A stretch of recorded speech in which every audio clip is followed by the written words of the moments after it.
Hello, everybody. Happy Saturday. It's a strange Saturday indeed, as we are back with Life is Strange Double Exposure. Today we're going to be playing through episode 3, and of course, episode 2 left us on a hell of a cliffhanger. Max was able to find the camera the camera left behind by Sophie at the scene of the crime, and she was able to develop the photos on it to figure out what the last picture that Sophie took was. Lo and behold, the last picture that Sophie took was a picture of Max holding a gun, pointing it right at her with a single tear rolling down her cheek. That's right. That's literally how episode 2 ended, with the fact that Max maybe might have killed Sophie. Now, luckily for Max, it doesn't appear it was this Max.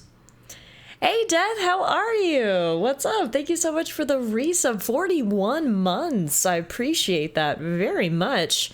Happy Saturday. Happy Saturday. Good to see you. Hi, MK. Hi, Spring Shields. How are you guys? Thanks for stopping in. The last picture blew my mind. Luckily, as I was saying, luckily for us, it doesn't seem like it was our Max, though, who did the crime, or at the very least was pictured in that picture, because we've heard rumblings of doppelgangers. This is not the first time that someone has done something strange. We interacted with many people in Chapter 2 who allegedly did things that they swore they didn't. And the more we hear about it, the more we think, are somehow other versions of ourselves ending up in this world? Of course, Double Exposure has turned into a time-traveling, multiversal story, with Max being able to jump across 2 different timelines. So it honestly isn't that far-fetched to think that other people are able to jump into our timeline as well. But regardless, that's going to be a big thing that we sort of unravel here today and hopefully get to the bottom of, because yeah, that last picture, mind-blowing. Hey Kev, how are you? Happy Saturday. Hi Euro.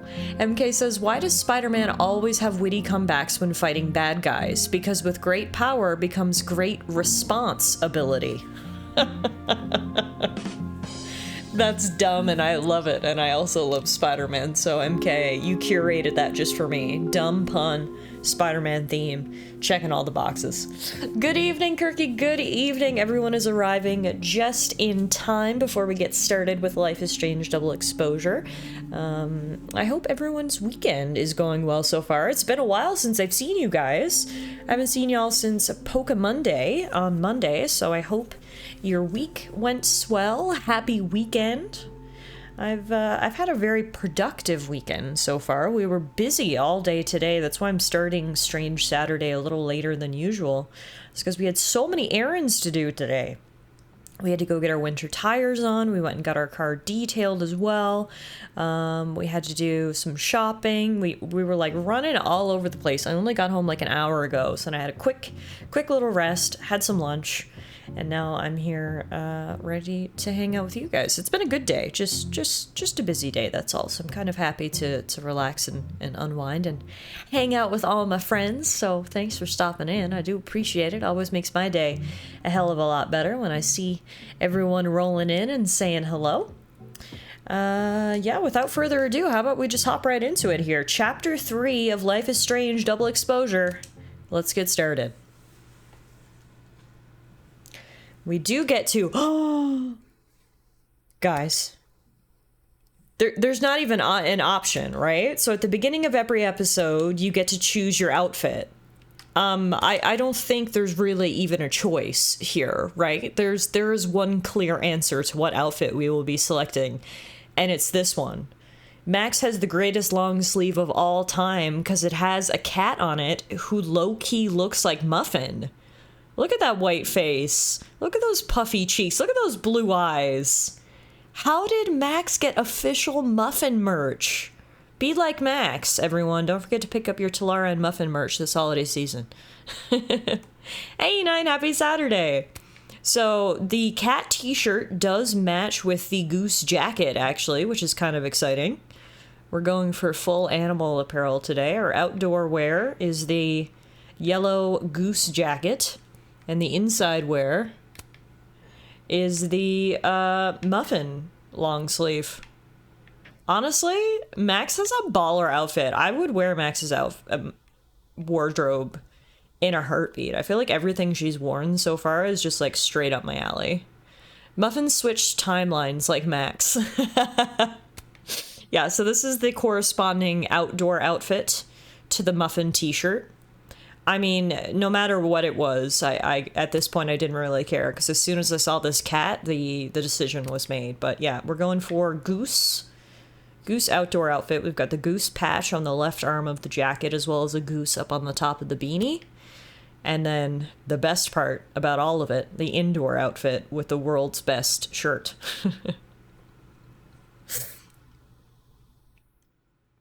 All right, let's begin.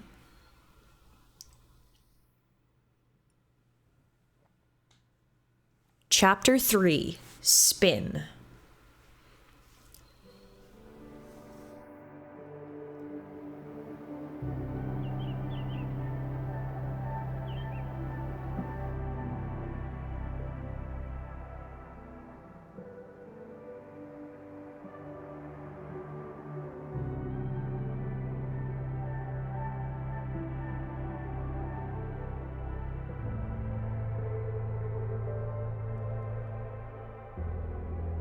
Looks like Max fell asleep in the black room after processing the trauma that was that last photo.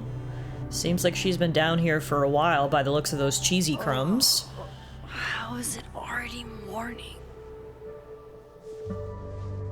Her evidence box, aka the Magic the Gathering card box, is here as well, so This she's been makes doing some about as much detective work. sense as it did last night. Okay, so it's the next morning. Let's take a look at the evidence for the cajillionth time. I've gotta be missing something. It's the morning after the big reveal. We're going through the evidence one more time.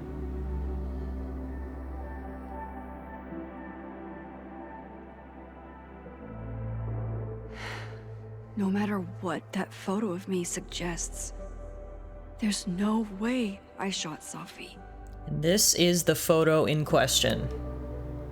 Is that me? Did I go back in time and do that? It doesn't make any sense. And I would never hurt Safi. Not on purpose. That isn't me. It can't be. Maybe if I go object by object, an answer will jump out at me? Yeah, we're gonna need to do a lot of investigating into this whole doppelganger phenomenon, because, I mean, it is very clear that is Max on that photograph, but it's also very clear it's not our Max. So, multiple sort of things jump to mind. First and foremost is that it's a doppelganger from another world. But I suppose the other answer is that it is a future Max who rewound time to somehow, some reason, shoot Safi. Regardless, it's definitely an incriminating photograph, that's for sure. We're gonna make sure no one sees that, because I don't know how we can really explain away, well, sir, I promise it's not me, it's an evil doppelganger from another world. You have to believe me, right? Why is she looking like the Despicable Me meme where the dude is pointing a gun? That was the inspiration. Moses, when this is all over, I'll play as many games of Mana Massive as you want.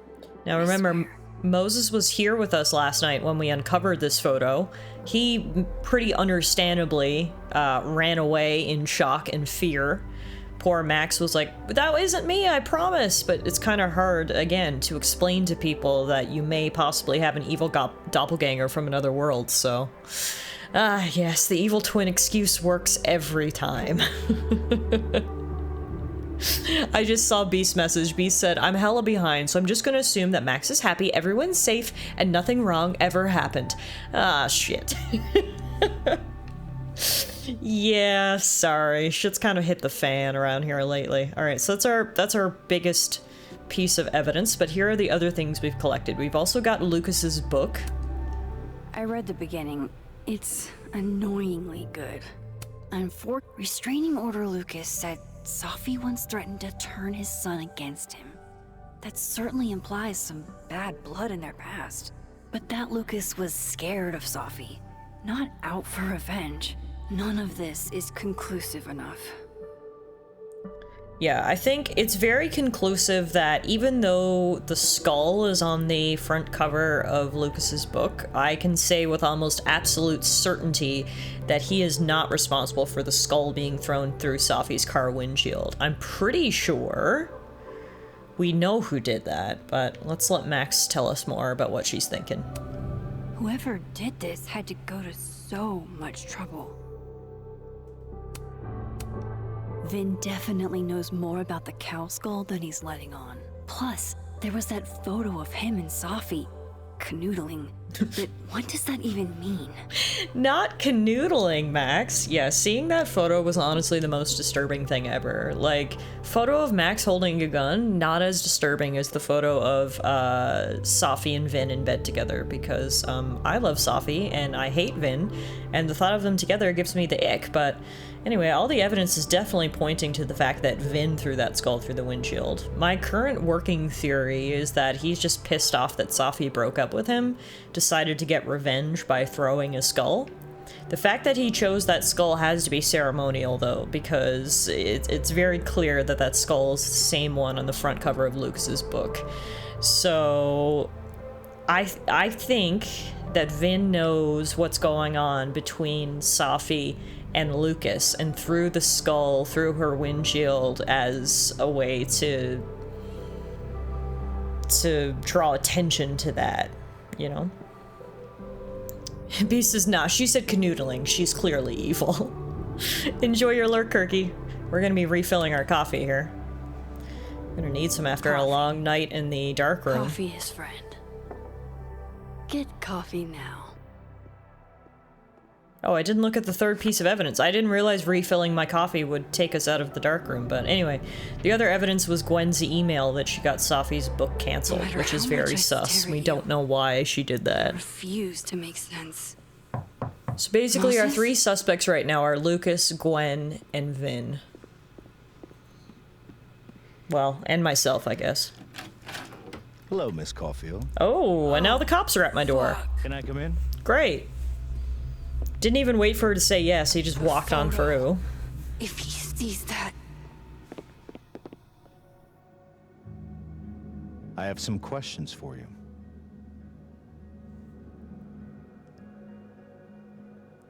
What do you want to know? Of course, I can answer your questions right here. Well, this is a nice change of pace since yesterday. I appreciate the cooperation. Don't go. You can't walk around my house. I said I'd answer your questions. That doesn't give you free reign to walk around my house. Jesus. I don't like this guy. There are just a few details I'm struggling to make sense of. Max, take that picture and shove it in your pants or something.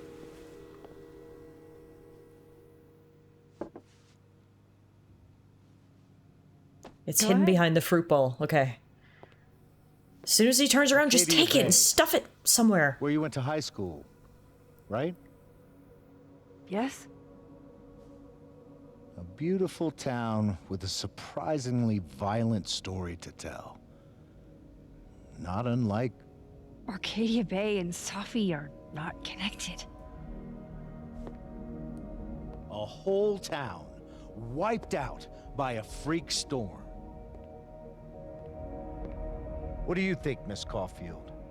Are you the one who's unlucky, or is it just everyone who ever meets you?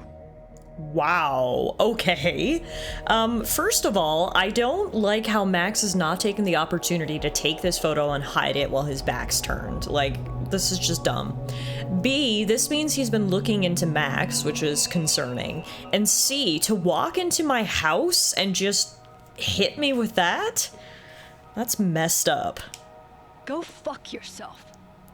Arcadia Bay has nothing to do with Safi. Yeah, I tried to start this by playing nice, Alderman. There it is. Now you're being That's a the dick. nerve. I knew I'd find one if I kept poking around. What is wrong with you? Why are you the worst? Detective, I'm not answering any more of his questions. What the fuck happened to the telescope, Maxine? What do you mean?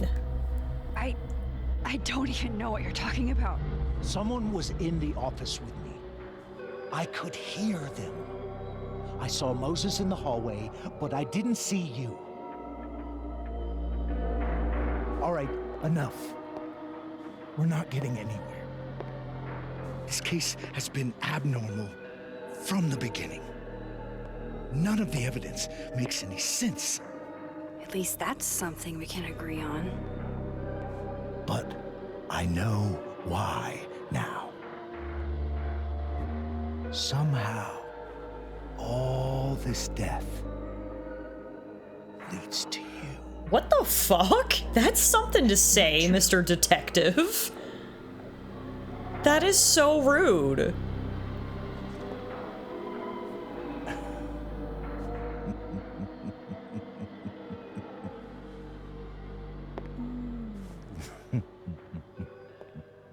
Wow, imagine being a cop and just walking into someone's house and hitting them with all that. This guy is the worst cop of all time. Stupid, Max. Stupid, stupid. Also, yes, you are stupid for not moving that photo out of his sight before then. That was a big dumb play there, Max. None of this makes any sense.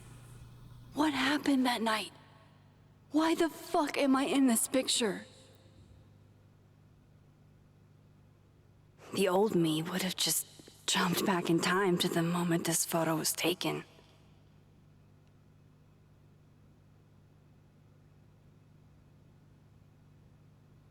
Maybe I still could.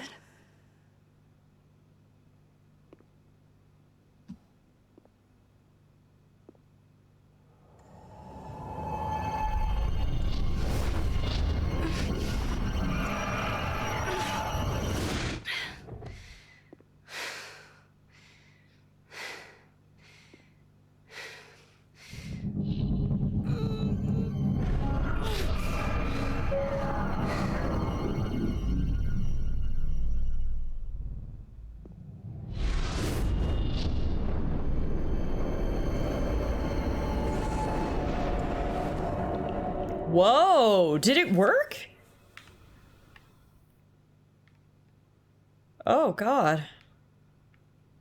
Oh, this is gonna make me so sick. What, I have to line up these images? There. No. Kind of. Almost. There. How much more lined up do you need this? That looks pretty lined up to me. Not now. There. There! Boom. Are we actually doing it? Are we rewinding time? We thought Max had lost her rewind time powers. Guess she didn't. We didn't shoot her, though. That's what it feels like to capture the perfect photo. Huh? No. Oh, this is getting trippy. Feels good. Final. Sophie.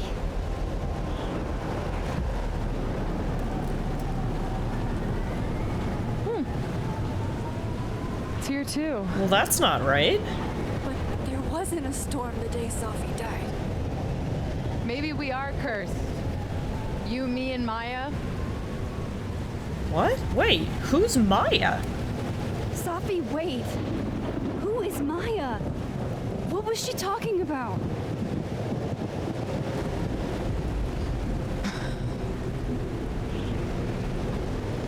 Stop stalling, Max.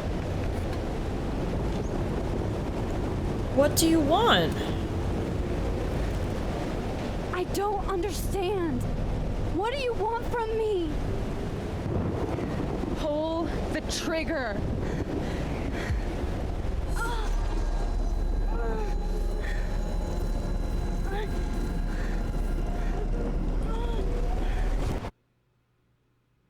Okay, that was nuts. So we just rewound time to something that didn't even happen? Or did we change timelines again? That provided no clarity, no answers. Sophie asked us to shoot her? There was a storm? Who's Maya? Now we've got even more questions. No, that wasn't enough time.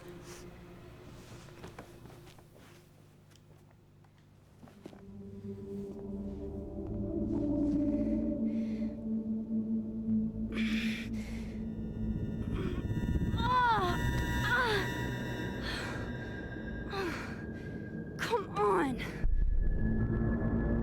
If I can just... Fuck!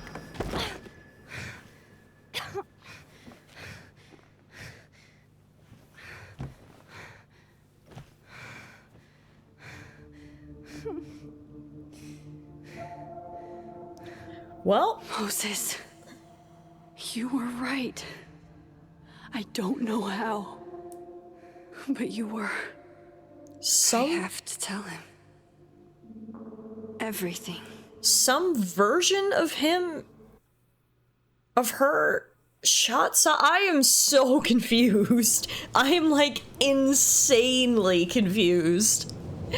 Hey, Meerkat, no, I said I was starting at 3. I actually started a little late. I started at 3:30. But essentially, we picked up from where episode 2 left off. Max is looking at the photo, confused as hell. Detective Alderman decides to stop by our place. He's a bit of a dick, accuses us, and leaves. Then Max tries to see if her time rewinding powers still work. They do, apparently. She rewinds to the time of the photo where she was, in fact, pointing the gun at Safi. The weird part is this never happened. So we don't know if we rewound and jumped into another timeline or what, but Safi was asking us to shoot her, and there was a storm in town just like in Arcadia Bay. The TLDR is literally nothing makes sense.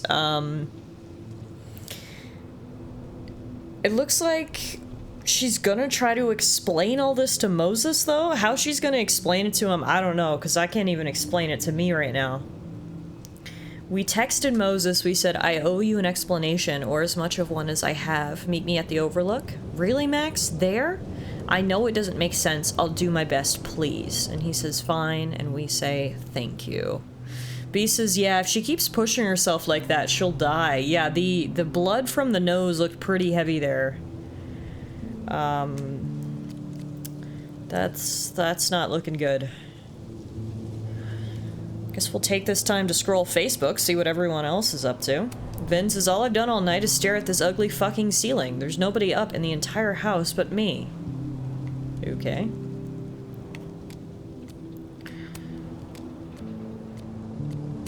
Kim said, I don't know who Kim is. Kim says, Caledon's art department is amazing, but what they refer to as taste is just an excuse to determine what art is considered low and highbrow. What if we did away with both and let art be art? Vin comments and says, won't happen. Hierarchy and money go hand in hand. Somebody has to get shafted. I don't know who Kim is, but she's being pretty critical. Here's Diamond. 3 days and no word from Caledon or the cops about Safi's death, except a rumor about a detective alderman with a lead on who shot her.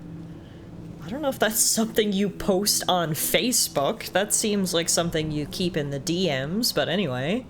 Yasmin, who's Safi's mom, actually comments and says, please, I implore you to be patient. As you can understand, no one is more on top of this than I am. I want justice more than anyone. And then Loretta, of course, comments and says, hold on, rumor? Where'd you hear this? You have my number, Diamond, and I expect to hear my phone ring very soon. Jesus, Loretta. You expect it, do you? Amanda says, finals may be postponed, but the ST is still open if anyone wants some late-night coffee or just someone to be around. Moses makes a post. Someone once asked me why I like numbers. The reality is numbers have no emotions. That makes them easier to understand. They just are. And then we get a comment from Moses's long-distance BF Tony, who we've only heard rumors about. He comments and says, oh babe, easier to understand isn't inherently superior, and what you're going through right now is normal, even if it's also painful. I hope we get to meet Tony at some point, because whoever could steal Moses' heart, I feel like is a good person. We've got Lucas making a post saying, my keynote at this year's Burlington Book Expo, Surviving the First Draft, will be especially helpful for first-time novelist. And someone named Connor replies and says, try hard, LMAO.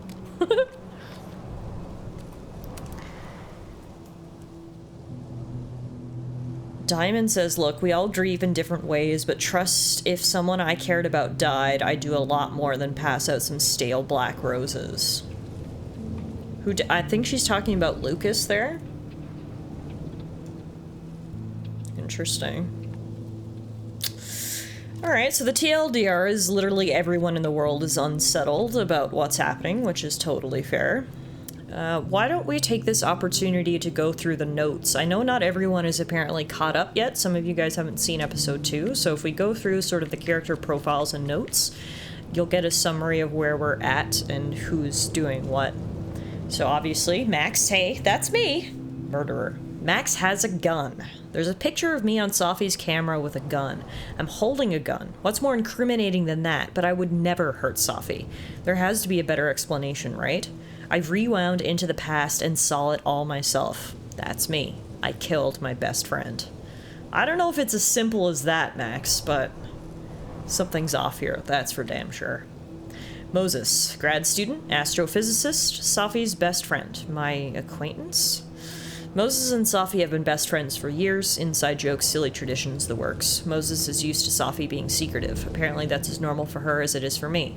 Moses said Safi hated Lucas's guts, so I'll keep an eye on him. That night, Moses and I found Safi's body that night. He called 911. We were questioned for hours. We've started talking to each other about her.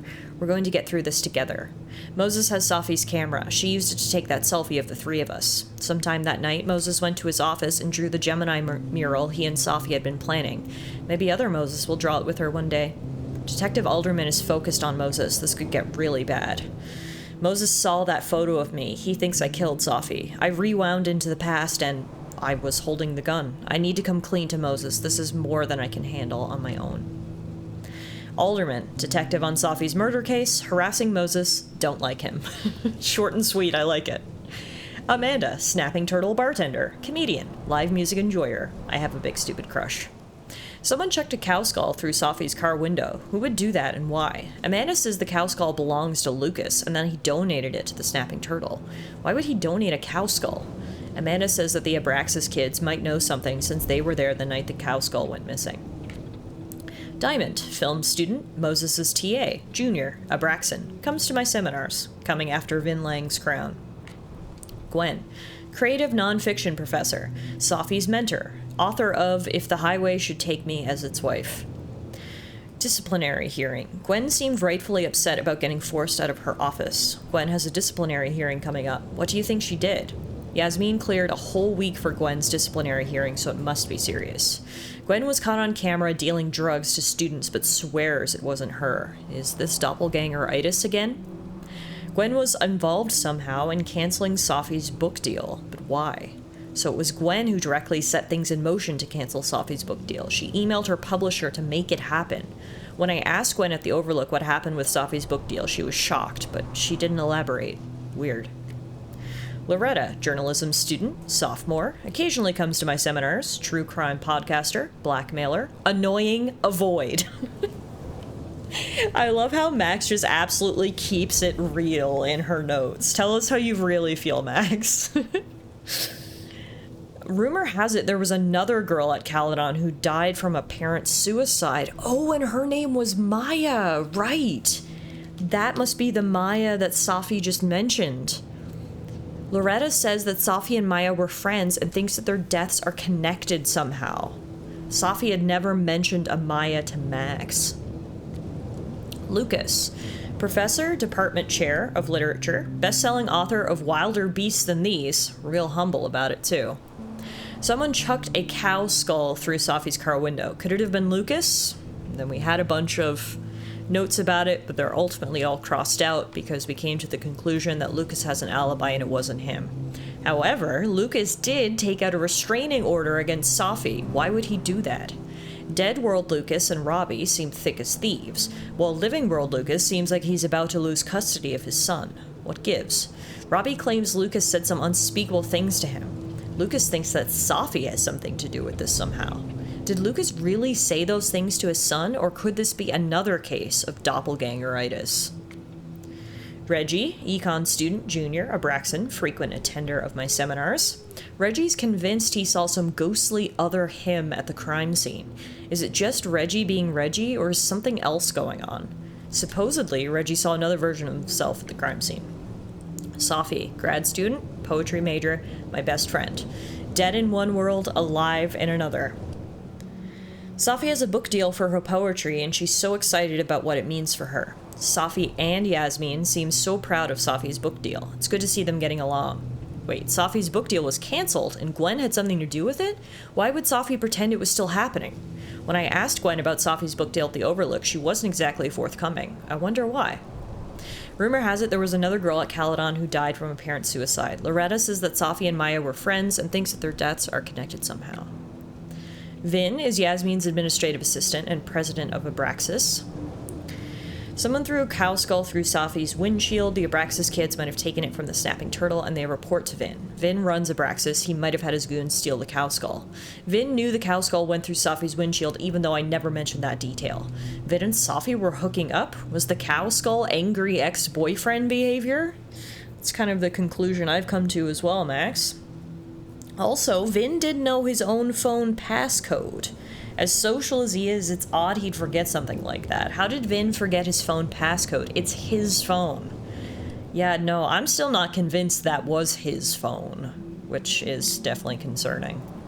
And the last person of interest is Yasmin, president of Caledon University, and Safi's mom. We don't have any other notes on her, so... Those are all the main players in the game so far, and sort of what's been going on with them, so hopefully that brought everyone back up to speed.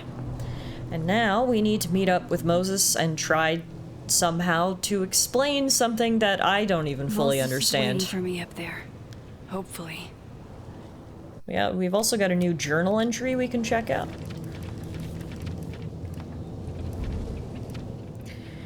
December 7th. Alderman knows about my powers. He forced his way in here and scared the shit out of me. Maybe if I pretended I was on his team, he wouldn't have busted in here like that, but I doubt it. Worst thing is, he saw the photo and just smiled at me. The fuck? He's plotting something, but I don't know what to do. How do I stop a cop?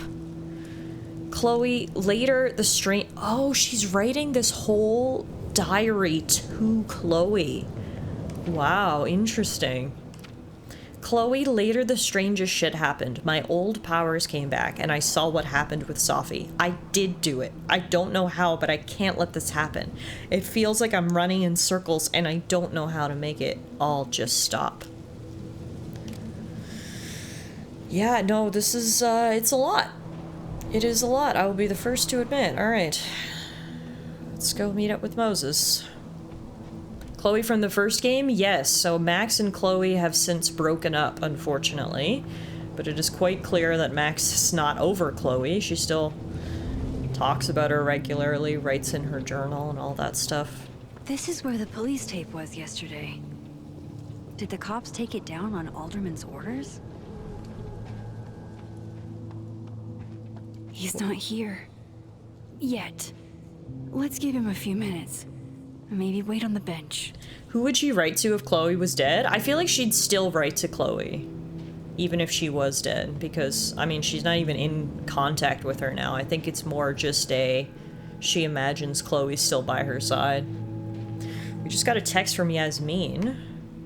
Maxine, I reached out to Detective Alderman this morning for an update, and he sounded very much addled. He said he spoke to you? What did you say to him? Please tell me you didn't say anything to jeopardize this case.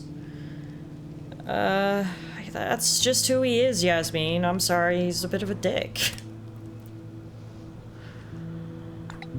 I've only known him for like a day, but I get the impression he's always pretty on edge. You're probably right, he is a little intense. I just want answers, and he's my only hope right now.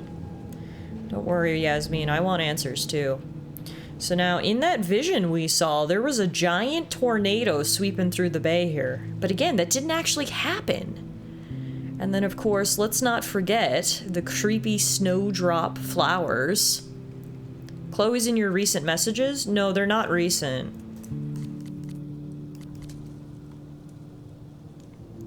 We read through all these are actually old messages from when Chloe's together. You'd think they'd be at, like, the bottom of my phone, but for some reason they're up top. They're not recent messages. We haven't been talking in a while, it seems.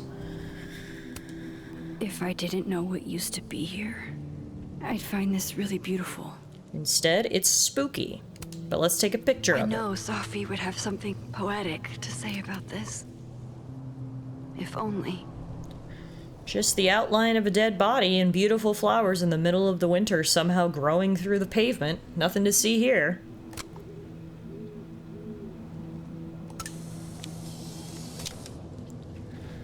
Alright, guess we will just wait for Moses to get here.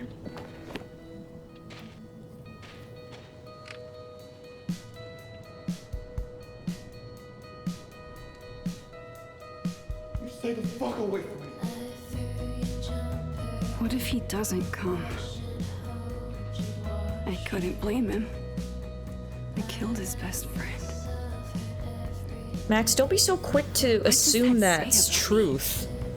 That any version of me, could do something like that?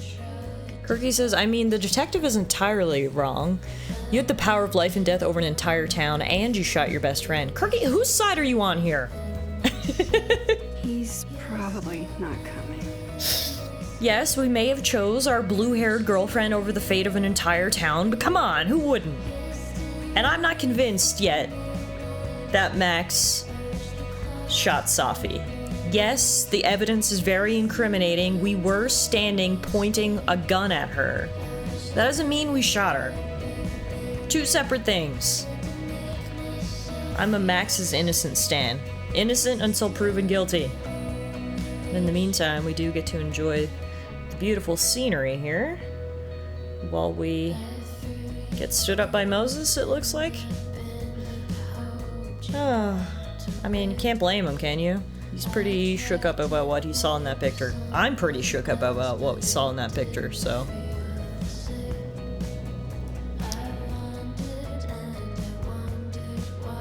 We'll just enjoy the music for a moment.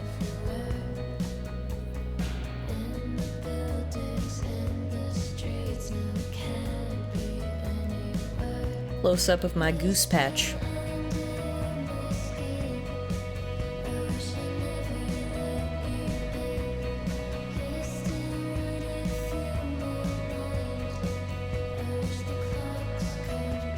That's the spookiest part about all of this, is that Safi's body left behind this, like, beautiful little garden.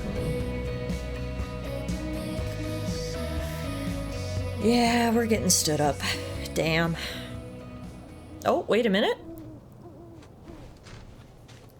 Diamond knows where I am and who I'm meeting. So don't do anything stupid. I deserved that. You wanted to talk. So talk. Tell me the truth. Tell me why you did it.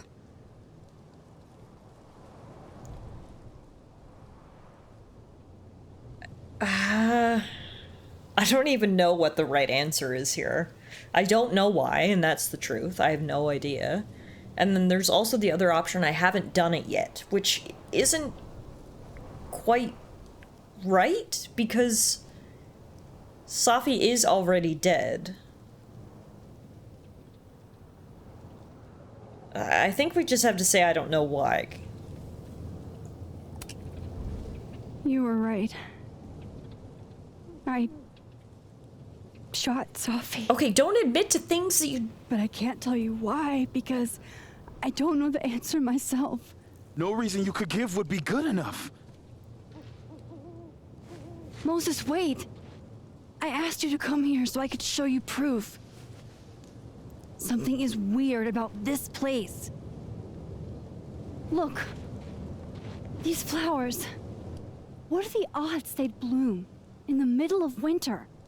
Exactly in the shape of Safi's body? 5 minutes and then I'll leave. Okay.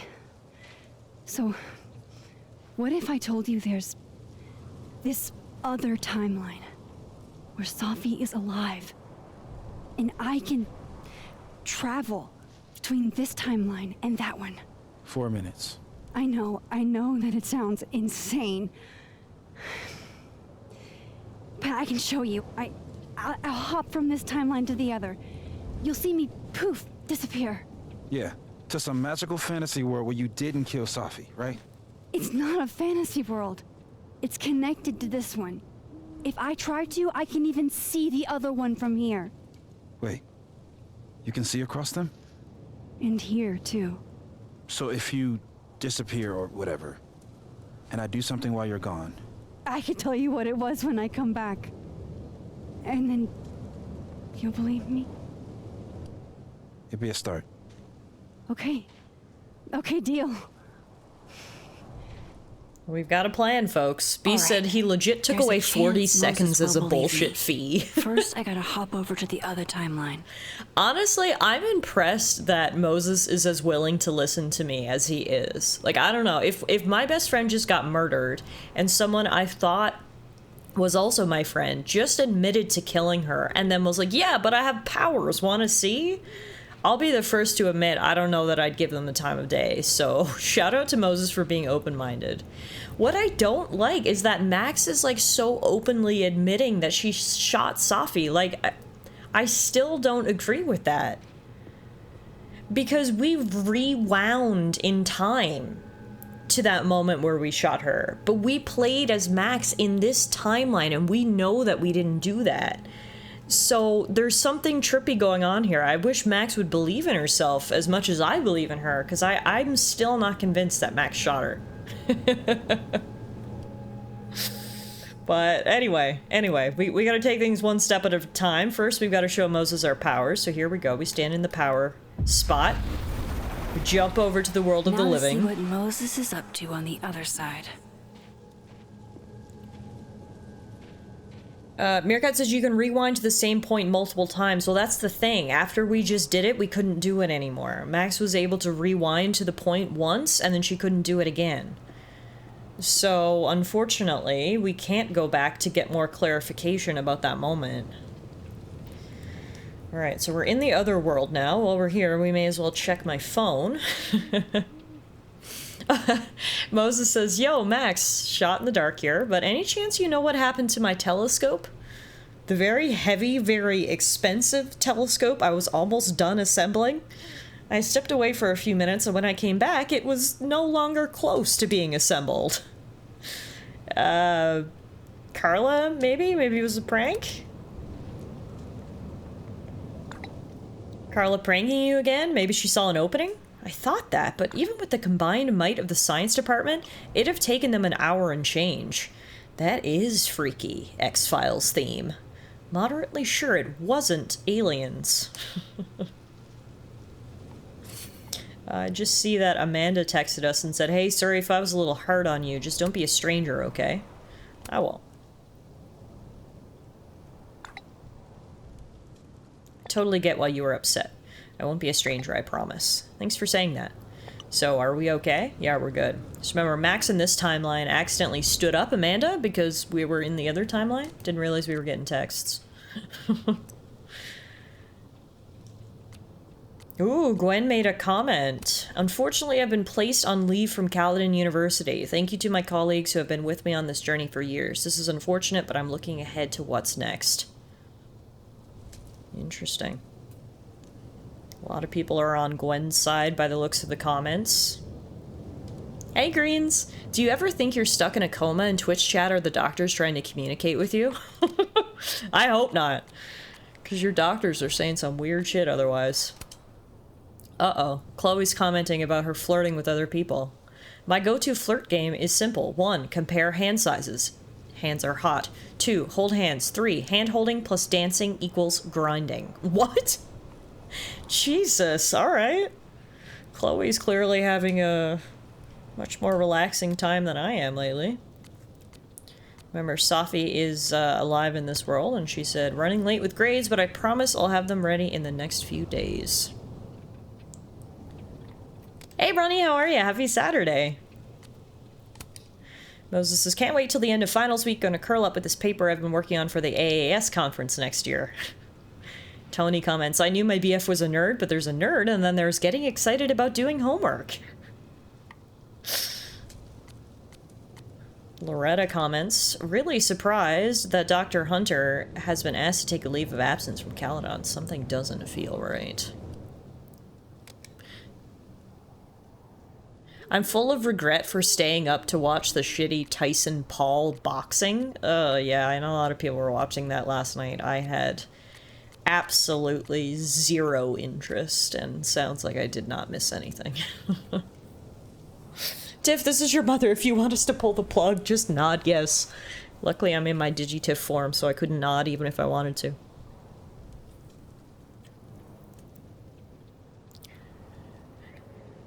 Alright. Guess we're done here. Now, we need to peer back into the other world so we can prove to Moses that we did, in fact, disappear. Shit. I think Moses is too stunned to do anything. Let me jump back over to make sure I didn't break him. Poor Moses. He's just in the other world freaking out, which, I mean, totally fair.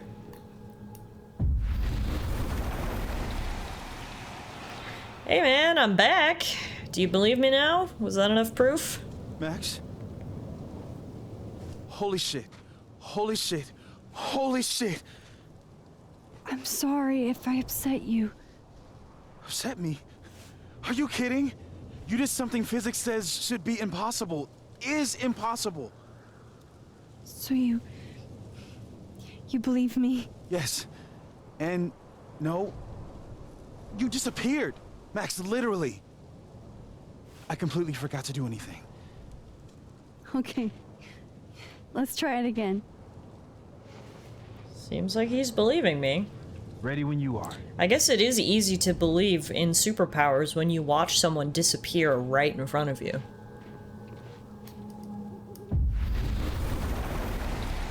Okay. Let's try this again. Alright, Moses, give us something. Psychic storm. What the fuck? Is he doing some anime shit? Machine Angel Psychic Storm. Got it. Let's go tell him and blow his mind.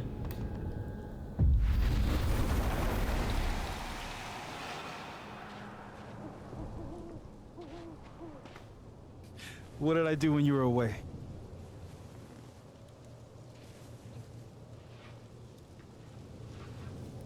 And then you said... Machine Angel Psychic Storm. Machine Angel Psychic Storm.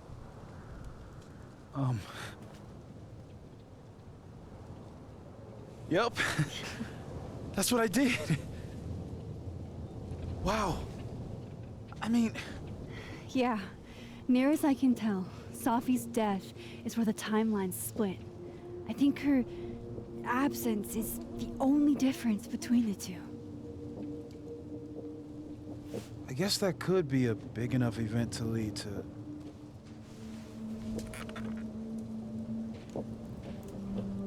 You okay? So Safi's alive over there, huh? She is. And she's... Don't say happy. We both know that would be a lie. You're right. When you see her again, can you give her something for me? A bottle cap? How did you... Safi slipped it back to me that night. Found it in my equipment. When you give that to her, tell her to stay safe, Max. Make her swear to it. I know we're mind blown over the fact that Max has powers, but I feel like Moses has completely forgotten that Max admitted to shooting her. But anyway, I will definitely do what you asked of me. I will. Promise. But I think she's going to need our help. What do you mean? When I was a teenager, I could... rewind time. Just... raise my hand and undo everything that had just been done. Okay. And if I had a photo, I could go back even farther. Wait. Could. Past tense?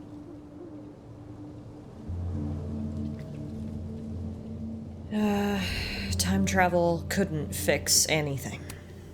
Yeah.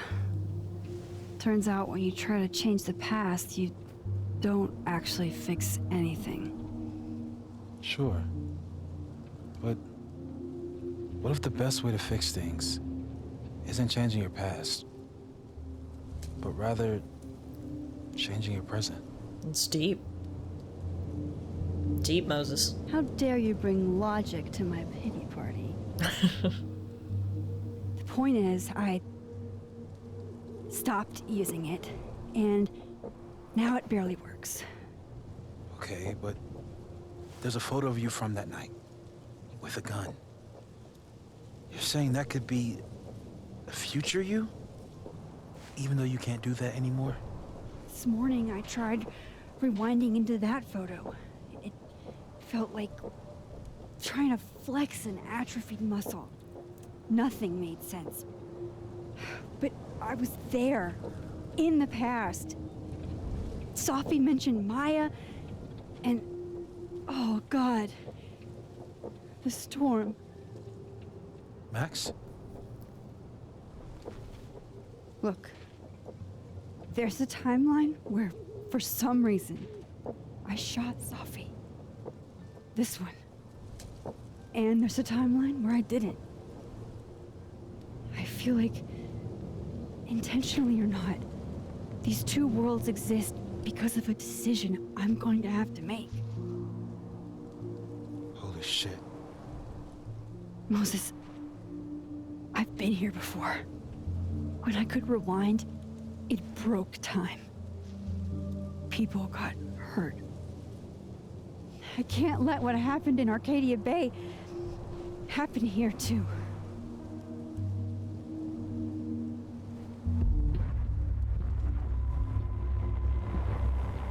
Is that the spooky detective approaching in another timeline? That is nightmare fuel type shit. First look at the crime scene is inconclusive. No, it's an echo of him, I think. Some further insight into Miss Llewellyn Fayette's mental state. Not to call a shot prematurely, but if this isn't suicide, I'd put money on Mr. Moses Murphy, friend of the deceased, being the perp. Why would he automatically jump to that conclusion? I need to introduce myself to Mr. Murphy. Guess Alderman's a racist as well as an asshole. Like he's... Alderman from yesterday. An Alderman that already happened? Max, this is really bad. Time isn't supposed to act this way. It appears something was removed from her person post-mortem. Maybe the camera her mother mentioned. We need to get the hell out of here. I fucking knew. What the fuck? You can't just point your gun at unarmed people who are doing nothing. To the scene of the crime? Amateur hour shit. You're amateur hour, Mr. Cop. You're the worst cop I've ever seen. Small-time fuck-ups like you get under my skin. Ma'am, this is America. Okay, guys, things are getting twisty. There is clearly something wrong with time here. So it started off that it just seemed like we had parallel timelines that Max was able to jump between. But it seems like there's something more than that happening. There's echoes of people from the past appearing. There's people from other timelines showing up in this one. It seems that Max in the future makes a decision that impacts the present. Like, basically what Max did, she hasn't actually done yet? Oh man, this is, wow, my mind is blown right now. There is a lot happening here. This is, wow. Wow. MK says, I bet he's not even a cop. Now that would be a plot twist. He's just pretending. I mean, this guy does suck at his job, so it wouldn't shock me. Literally, what do you want? Why are you coming up here and pointing a gun at people who are doing nothing? What do you want from us? I thought I wanted some evidence. Close this fucking case and celebrate with a nice cigar. And then I got my evidence. That little photo of you with the gun. And you know what I realized? Not a fucking soul would believe me. So now you're just gonna kill us? Pay for what you've done, Maxine Caulfield. And I'm here to collect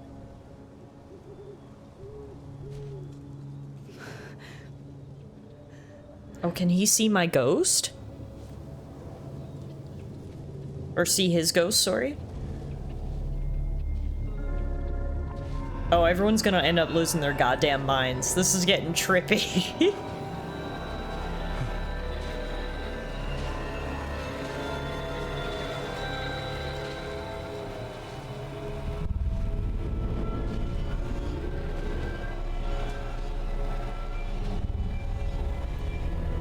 And it looks like his echo can see him?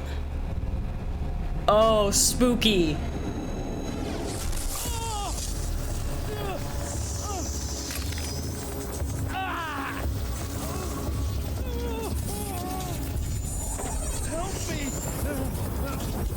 What is happening?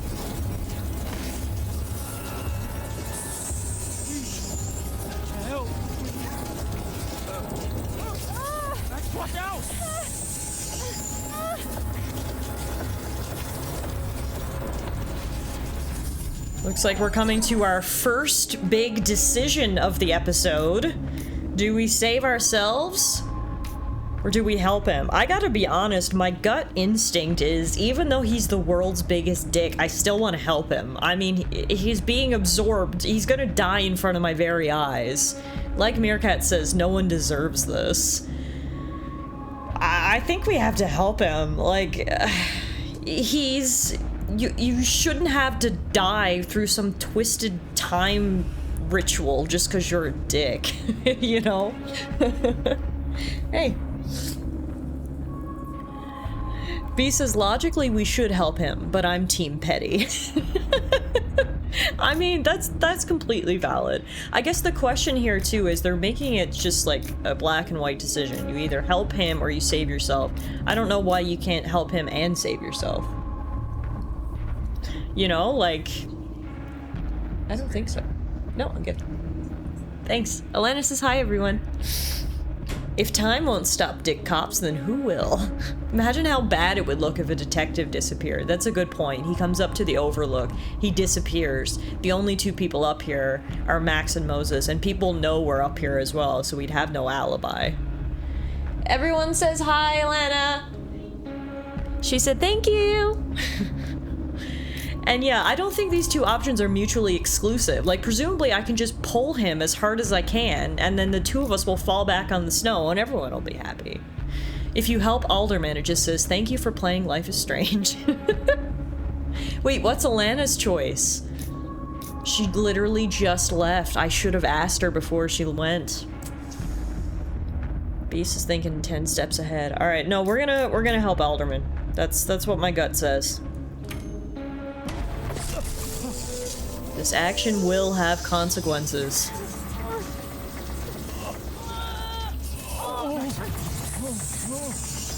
have to let go. Well, it looks like he was gonna die no matter what, so honestly, we did the right thing. At least we tried to help, before him and his past self became... whatever that was. So is he just dead now? What is going on? I could have saved him, Moses. I could have saved him. No, you couldn't have. Listen to me, Max.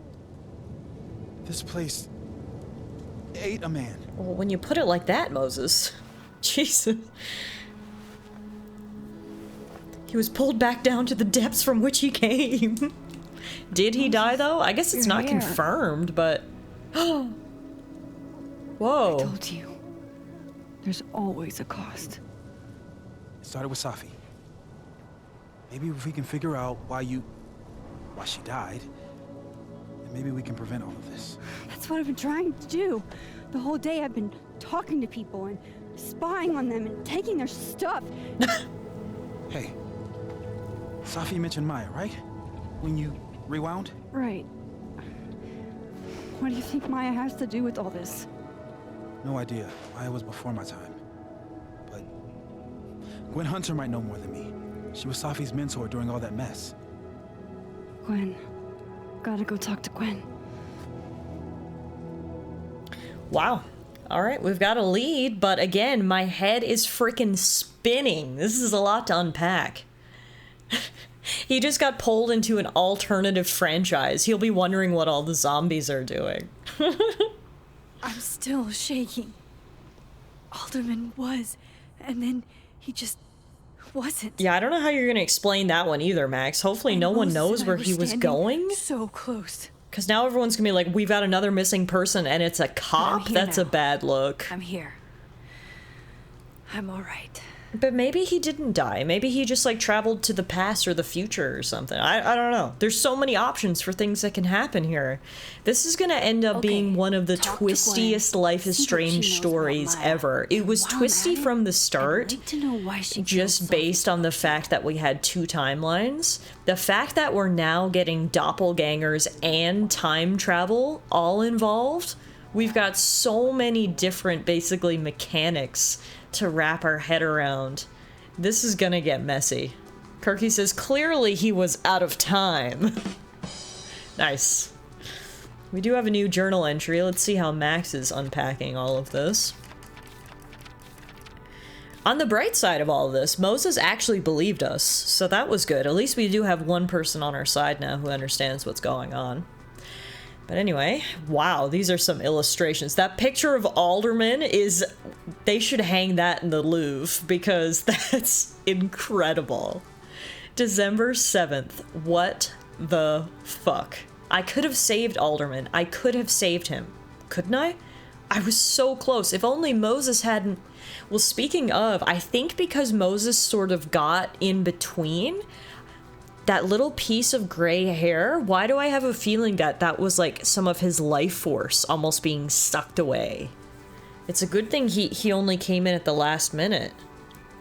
Shit, Moses saved my life. He didn't know what would happen, neither of us did, but he leapt in anyway. It's been a long time since I was the one being pulled from a bad end by someone else. Who knows what would have happened to me if Moses hadn't stepped in. We've bonded in a way only a near-death experience can. God, I hope Moses is alright. Please let him be alright. Meerkat says, well, if we believe Doctor Who, all of his particles of his person were sent back to the beginning of the universe in whatever state they were in originally. He just wakes up and he's surrounded by dinosaurs. Huh? Moses texted me, hey Max, I know it's been an eventful morning and I'm still parsing it all, but I had a quick question. Are you able to get my texts when you're in the other timeline? Trying to grasp the extent of what you can do from a physics POV. No, I can't. I get texts from the other you in the other timeline. Doesn't look like I can, no. Okay, cool. That's a big help. I'll be in touch a little later when I've made some inroads into what happened earlier. I love how Moses is trying to be logical and use physics to explain all this. It's honestly admirable. Lucas is making more sob story posts about Safi. Safi's first public reading was at the Book Expo, and she had all of us eating out of the palm of her hand. She was meant for so much more.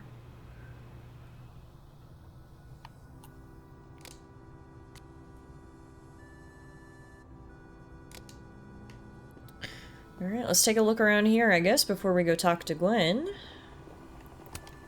I, for one, kind of like the paper straws.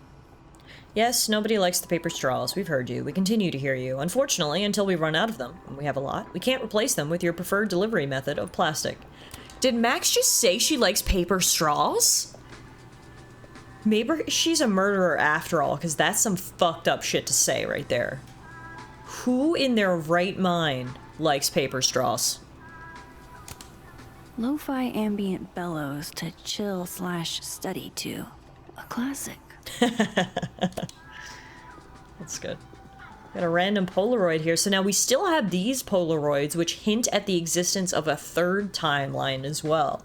If you thought there wasn't enough going on here, we have been finding these Polaroids around, and Max is able to hear like residual whispers from them that seem to say that there's another timeline where everyone is happy and well.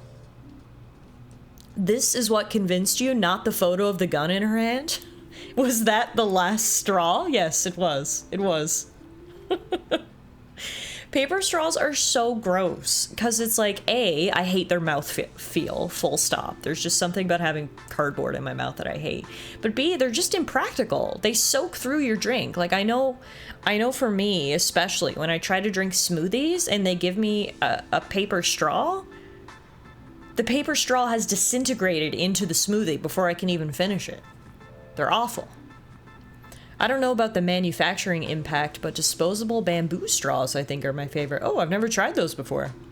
But honestly, I would imagine they are much more sturdy than paper, so I'm down to give it a try. Are you one of those people that takes 2 hours to finish a drink? When it's a smoothie, yes. I usually take my time with smoothies. I'm like sipping on those for a while. You shouldn't take so long to drink that a straw melts. Tiff hates the environment, noted. Look, if Kim Kardashian can fly to Paris on her private jet when she's in the mood for a certain dessert, go get the dessert, turn around, and come back to LA, I should be allowed to have a plastic straw. I am all for saving the environment. I'm all for helping the turtles. I will do my part. But can I just have my plastic straws back?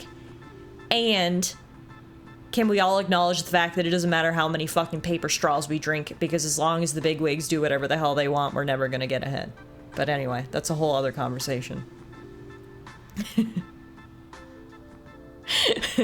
Tallara, turtle hater confirmed. No, stop it! Stop it right now. Paper straws for proper milkshakes are atrocious. They can't handle the sucking power necessary. That's what she said. But no, I totally agree, 100%. Hey, Power! How are you, my friend? Yes, welcome to Life is Strange. We've been doing something new on the channel lately. Every Saturday, we've been playing the new Life is Strange game, Double Exposure, which is just getting twisty and turny. We've got alternate timelines. We've got time travel.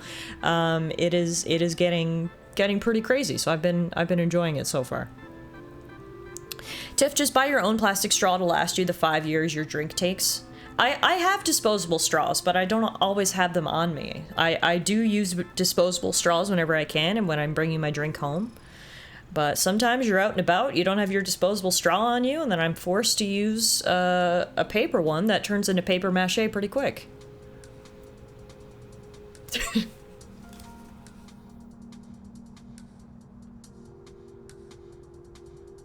Okay, I'm ignoring you guys now and reading this Polaroid. Then boom! The spaceship crashes right in the middle of a park, and this alien crawls out of the hatch. That seems like a lot of money for a student project. I'm only gonna shoot the trailer. I figure I can cut costs doing some old school practical effects. Seems like you've got a plan. Still very ambitious. Go big or go home, right? Okay, I've so been meaning to ask Diamond about her new movie. It's nice to see her so excited about something other than Moses.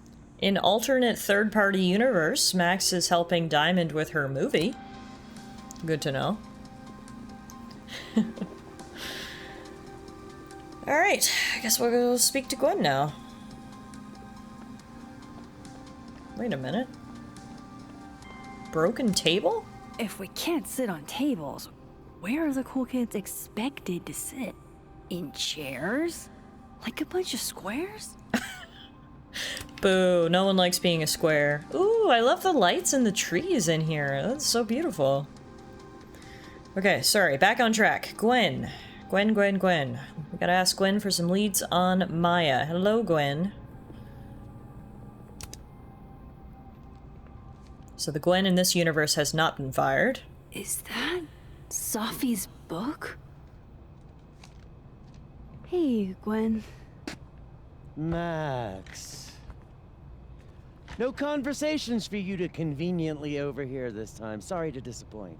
Actually, I need to talk to you about Sophie. No reason to beat around the bush. I know you got Sophie's book deal canceled. Shit. What I don't understand is why. You really have a knack for learning shit you're not supposed to know, you know that? So I've been told. Well then.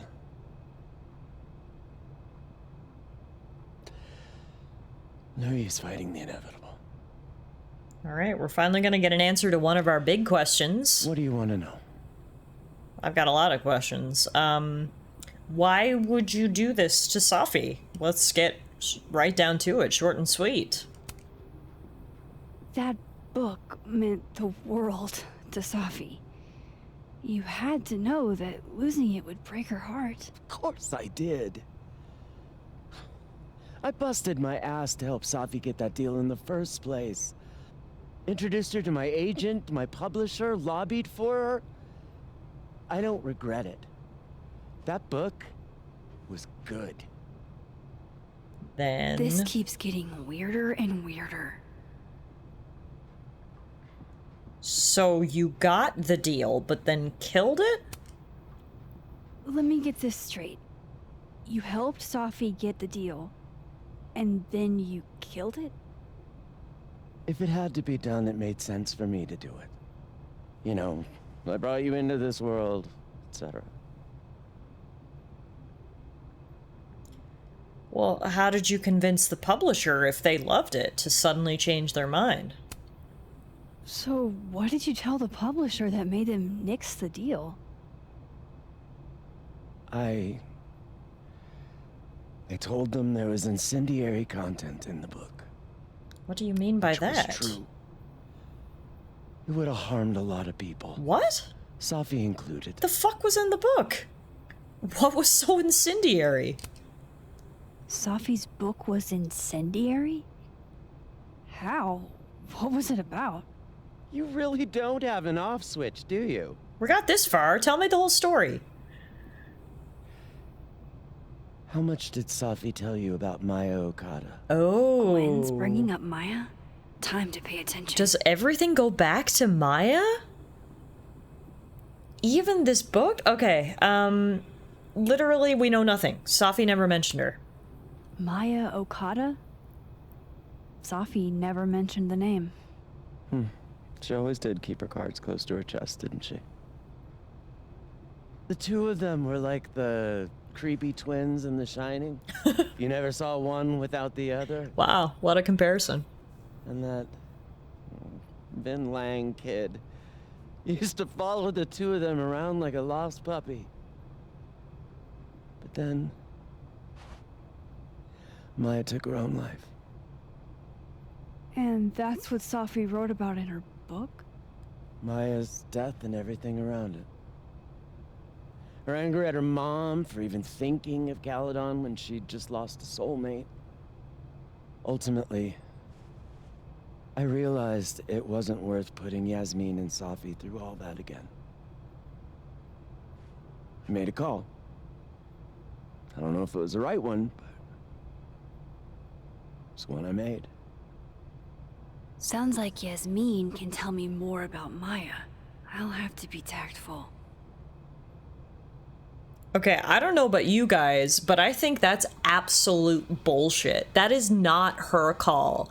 It's Safi's life, it's Safi's experiences, it's Safi's relationships. If she wants to write a book about it, she's allowed to. In no world was it Gwen's place to be like, yeah, no, actually, you shouldn't write about that. People are gonna get upset. That is so bullshit. I thought, you'll remember, my running theory is I thought that Gwen canceled Safi's book because she thought it was plagiarism or something to that effect. As her lifelong mentor, she realized, oh shit, Safi has actually been plagiarizing. That was my running theory, because that made more sense why she would backtrack on helping her out for so long to suddenly get her work canceled. To just be like, yeah, no, you shouldn't publish that because people are going to be upset is so bullshit. Wow. Okay, well, we got the answer after all, and I don't like it, but anyway, last thing, Safi's manuscript. One last thing. Is that Safi's manuscript? ATS, good Part of evening. it, why? Can I read it? No. That's where I draw the line. I don't trust you not to dig up old graves.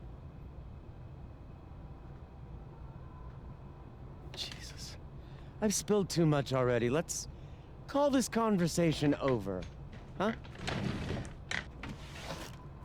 Did Gwen cancel the book before or after the death? It looked like Shit. before. Now I'm even more convinced there's something important in that manuscript.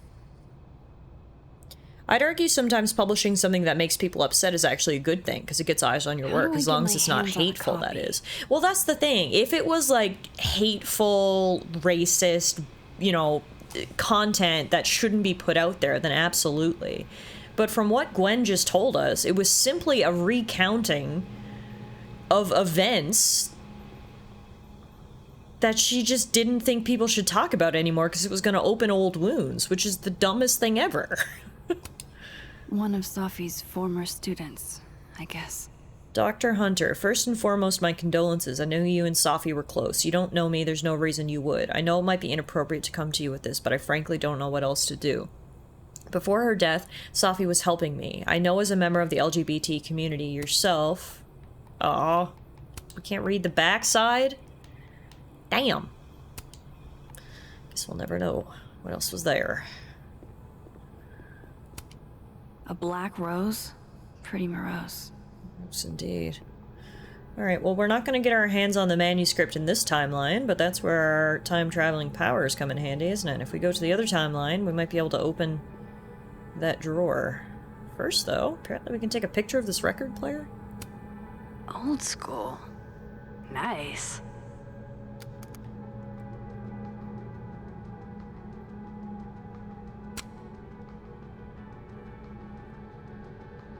Teacher lady, we shouldn't. People's feelings would get hurt. Tiff, man, fuck they feelings. I thought it may have been after, in which case how could Yasmin reconcile with her dead daughter, but with it being before, not her call. That's fair, honestly. It would make more sense if she had gotten it canceled after her death. Although, in saying that, it's also pretty shitty to take away someone's work after they're dead and they can't fight back. So either way it would have been shitty. Maybe if it was after it would make more sense, because yes, she was trying not to hurt Yasmin more than she had already been hurt. But no, it appears it was before.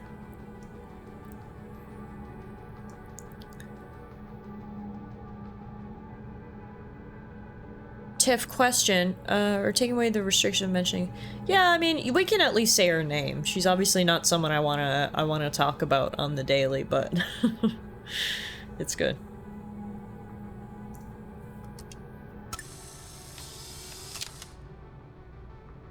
Gwen being a vinyl girly feels incredibly on the nose, says Max, posting this photo. Alright, let's jump over. So in the other world, you know that this is the living world because the colors are much more vibrant. That's a subtle detail I've really enjoyed throughout the game, is that the developers made it very obvious when you're in the living world versus when you're in the dead world. The living world is a lot more colorful.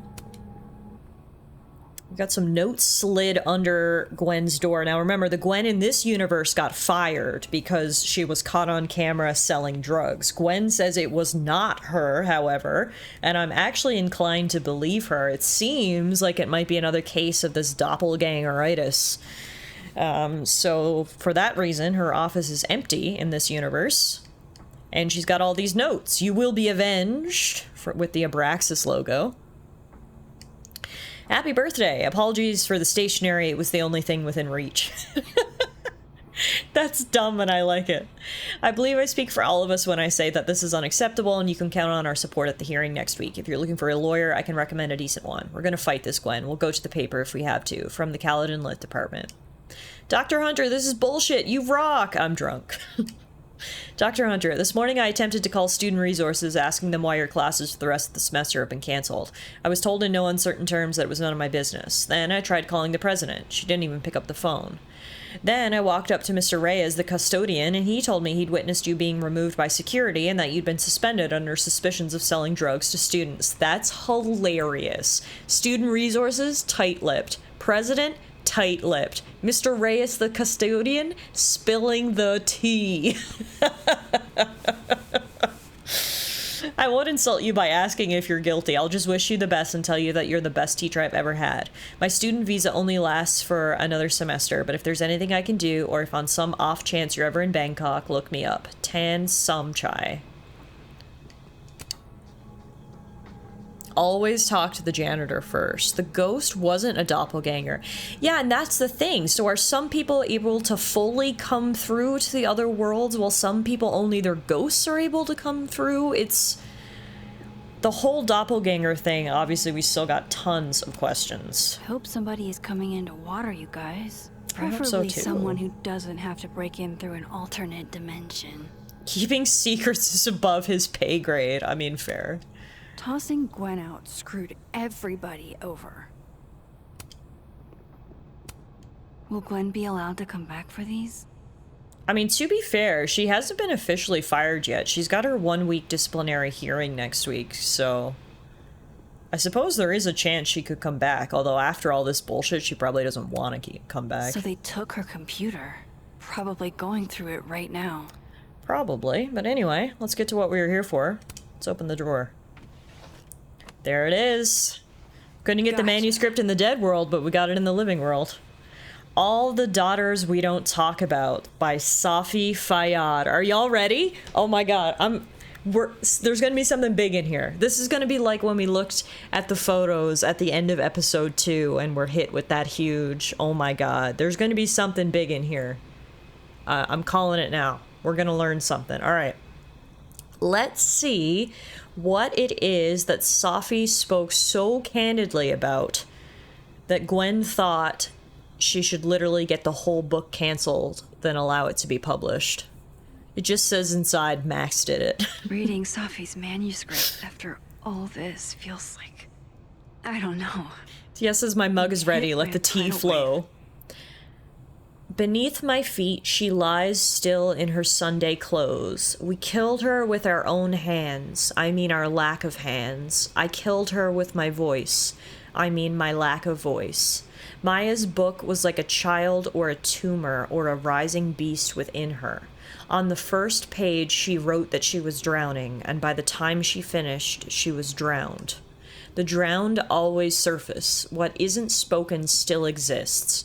You can chop her up and sell her for parts, but her ghost remains whole, floating there in the corner of my kitchen, giving me that familiar look. The one that says, unstitch the binding, let the pages fall out, fluttering like birds shot down. The one that says, take him for everything he's got, and then some. There! That's the click! That's the click! Remember my initial theory was that Safi had plagiarized Lucas's book or vice versa? I think we have the answer here. I think Lucas plagiarized Maya's book and she killed herself because of it. I think that's what it is. And that's why Gwen didn't want it to come out, because that would be huge.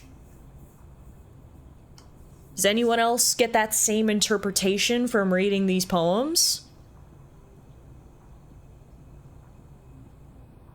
That's the immediate sort of gut reaction I got.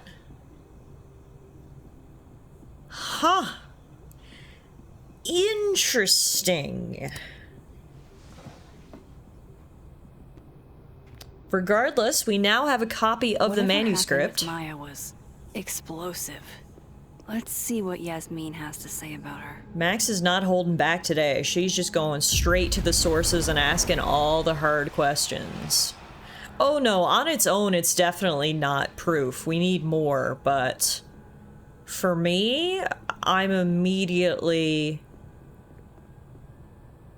alerted to the possibility of that being the story, because there has to be something that happened with Lucas's book.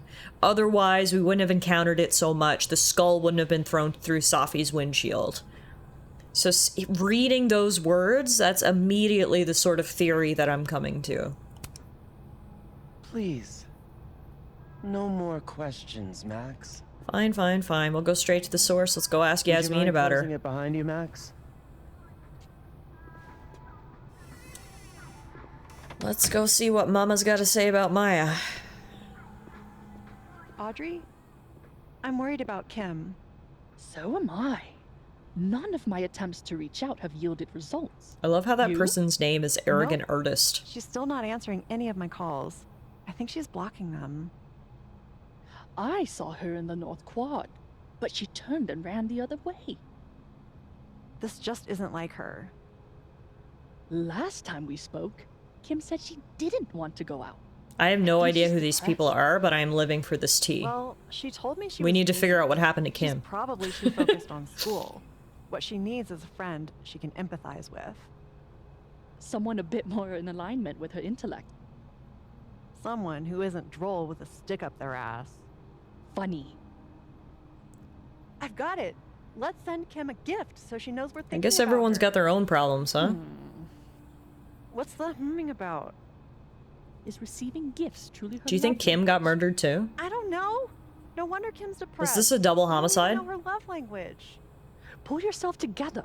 We can't break down now. Kim needs us. You're right. Why am I so Roses. invested in this? What if we sent her roses? Everyone likes that. A classic object of beauty. I think that would please her. But are roses too basic? I don't want Kim to think we chose low-hanging fruit. You're right. It has to be perfect. We should research the perfect flower to give her.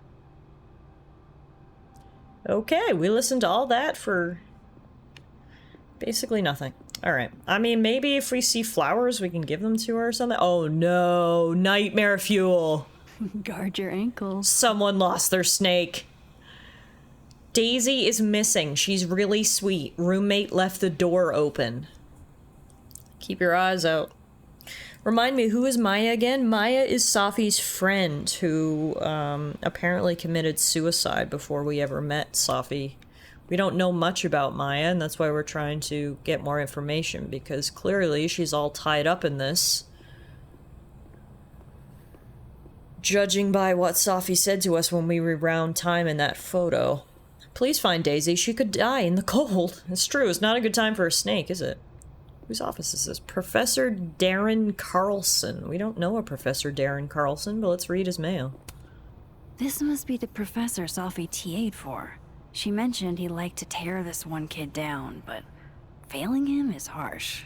R.I.P. Martin Hurt. Getting a straight F. Oof. Okay. That's all we got in here. No pets on campus. What about that snake? Sorry, Chester, but you've got a problem, and it starts with a S. Have fun. Okay. Let's go to... Wait a minute. Santa hat. Can I take it? My younger self might have thought this would make an edgy photo. Because it would have, Max. Everyone knows Santa hats are the most edgy piece of apparel you can wear. We may as well explore this area in the living world before we go speak to... Oh! Never mind. Maybe we are going to speak to her in the living world. I just assumed we were going to speak to her in the dead Yasmin, world. but I'll need to interrupt your downtime with some questions. Although it probably, honestly, it's probably easier to talk to Yasmin in the living world, because presumably in the dead world she's overrun with work and stricken by grief, so I guess we'll just talk to her here. She'll also find it a lot less suspicious if we ask her about Maya in this world, versus if we ask her about Maya in the dead world, she's gonna be like, why? Is there a connection? Here's annoying old Loretta. Loretta's a hard worker. I'll give her that. Oh hey, I have just one of wish these. she'd use her Happy powers for 6 good. years. 6 years! Oh my god! Tiaz, thank you so much for the 72 months! That is incredible! Happy anniversary! Thank you for using your Twitch Prime on me. Enjoy your emotes, your ad-free viewing. Appreciate it. Let's get some muffins dancing in the chat for TS, can we? Bronny's got the game started. Hey, Loretta. Oh, hi, Miss Caulfield. How are you? Working on your podcast? Are you working on your podcast? Yeah. I'm researching this really fascinating string of killings in West Germany in the late 80s. See, there was this hospital... You'll have to tune in if you want to hear the rest. I'll be sure to. I guess me and Loretta don't have as strained a relationship in this world. Anyway, catch you later, Loretta. Because it's in the other world where she's poking around about Safi's death that she's been a bit of a dick. I mean, I'm sure she's still nosy as all fuck in this world, too, but at least, you know, it's not personal. Oh, wow. These are... spooky masks? Extremely creepy. Sorry. I don't disagree. The art department really pushes for self-expression in every medium. I like that about Caledon. Sure, but doesn't mean that this is not creepy, especially that one right there. Someone thinks that mask on the left is a representation of them. I think we may have identified the killer. That look she gave just now says she's just as nosy in the happy dimension. Yeah. This school's success means a lot to Yasmin. Oh, Caledon University is in the top 10 list 5 years in a row.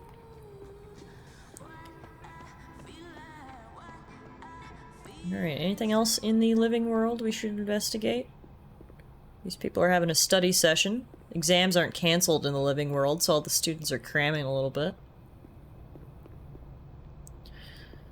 Which is totally fair. Ooh, let's see if he's still got a failing grade in this universe. Martin has an A here. Oh! I knew it. Safi would never fail this kid. That's hilarious! Oh my god. So in the world where Safi's not around to mediate, poor Martin Hart got an F, but in the world where Safi is around to mediate, he got an A. Wow. That's pretty interesting. And then she didn't. Yeah, no, so she forgot to lock the door, that's for sure.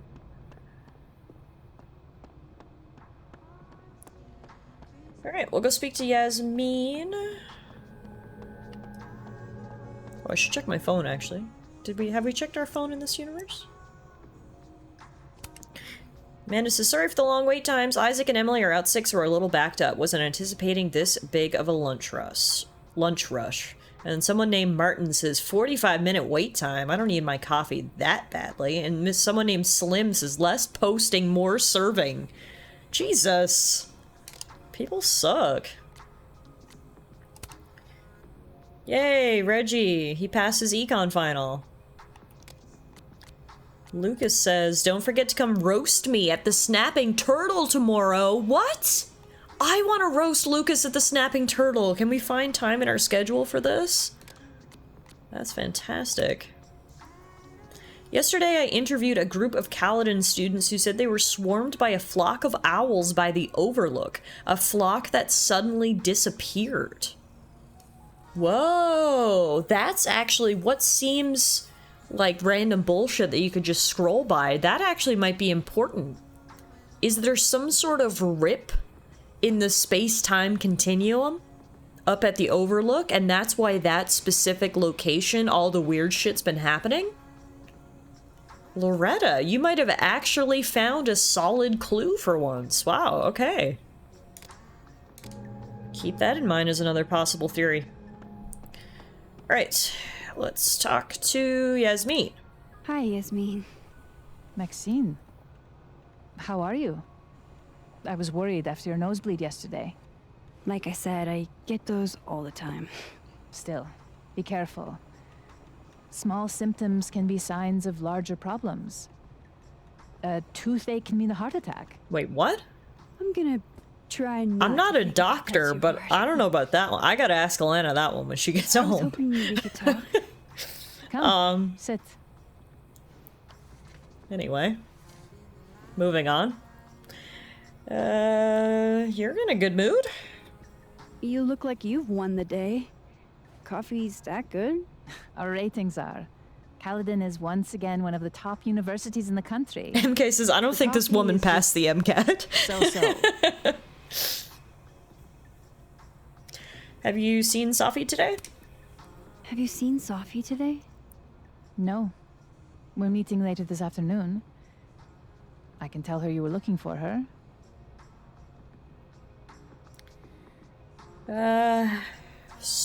Guess we'll try to get to the more serious topics now.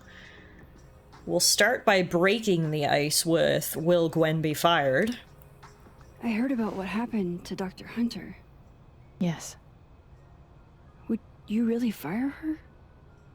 That depends on the findings of the committee. It's out of my hands now. Hey, Luke, we're not going to talk politics, but we were going to talk about the teacher alleged to have been selling drugs to students on campus. And now we're going to dive into the real prickly topic about her daughter losing her book deal. Did Safi tell you her book deal was canceled? What? No. How was she when she found out? Not sure, but I bet she was devastated. Oh, Safia.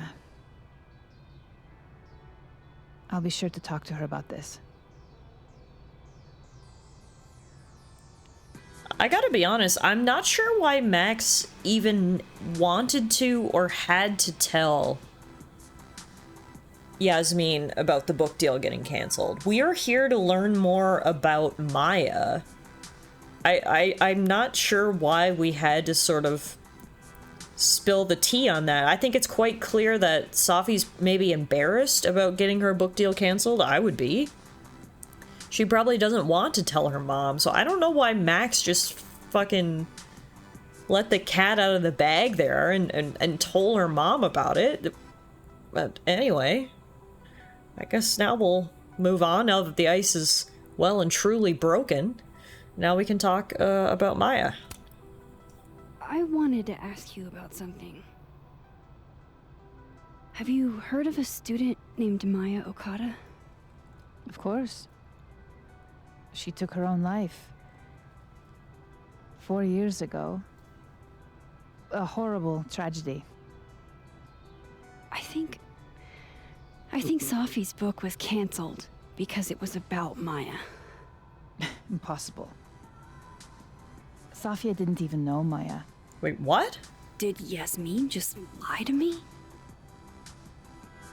Do I call her out? She'll be pissed, but I can cut straight to the point. Or should I go along with it and see what narrative she's trying to spin? Alright, I guess this is our next big decision of the game. Honestly, both plans of action have merit. Calling her out is nice, obviously. Calling someone's bluff, straight up contradicting them when you know that they're telling a lie is always satisfying. Usually get them flustered, that usually catches them off guard, and you get your answer that way. But honestly, we know for a fact, like, it doesn't matter if she says that Safi knows Maya or not, because we know that Safi knows Maya, and we know that Safi wrote a book about her. So it honestly doesn't really matter what she has to say about it. If she just wants to continue to deny, that's fine. What we need to know is more about who Maya is, why she took her own life. And I think we would be more successful in getting that if we go along with it. Plus, we keep her happy. We don't get her upset with us. I gotta agree with TS. This actually doesn't feel like that big of a decision. The decision is basically this: piss her off or don't piss her off. In the end, like, it's probably not gonna matter that much. I think, you know, you catch more flies with honey is my personal philosophy, so I think we should just go along with it and, like Max said, see where she's trying to go with this lie. Everyone's agreeing with my logic? Okay. Can we make it canon that Max is a dumbass? Max had a whole ass glow up just to end up stupid. Alright, let's see. What wild tale are you gonna try to spin to us right now? Of course. I don't know why I thought they knew each other. It's just... What?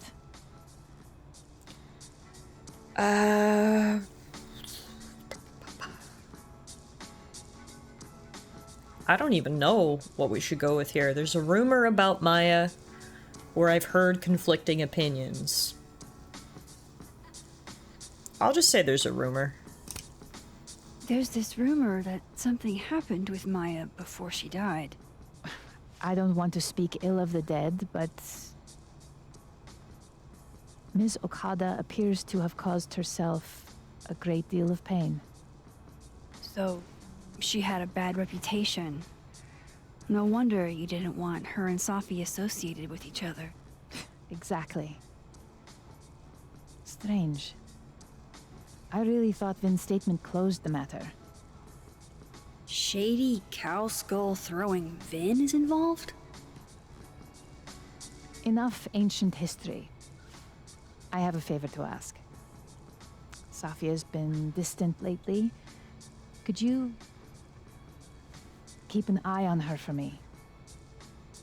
Alright, so we basically got no information from this. However, we did get a lead, which is better, because Yasmin is a bit of a bad bitch. She's gonna be a tougher nut to crack than Vin, who we know is a very easy nut to crack.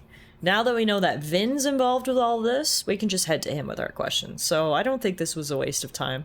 It's interesting, though, that she'll straight up deny to Max that Safi and Maya were friends, when it seems like pretty common knowledge they were apparently thick as thieves. That's how much she didn't like Maya, I guess. She's trying to completely distance herself from it.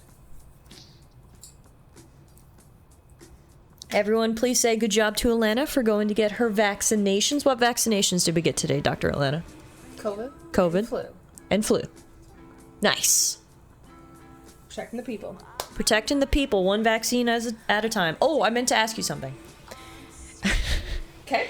This sounds like the conversation is taking a drastic turn. Could a toothache be a sign of a heart attack?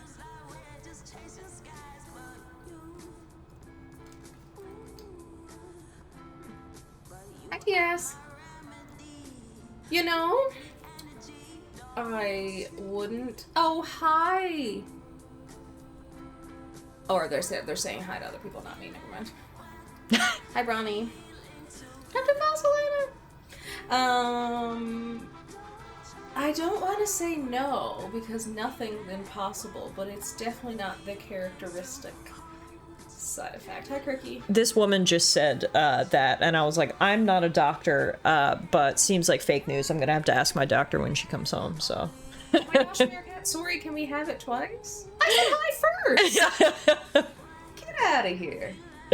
Yeah, like, I'm sure someone in the history of time has presented with a toothache and it's actually been a heart attack. But, like, no. Alana hears our questions and is just like, how the fuck do these people come up with this? Characteristically, no. That's not the heart attack symptom. Checks out. Checks out. Alright, thank you. Yeah. Thank you for your consult. I don't want to say 100% no, because someone will scour the internet and find a case report.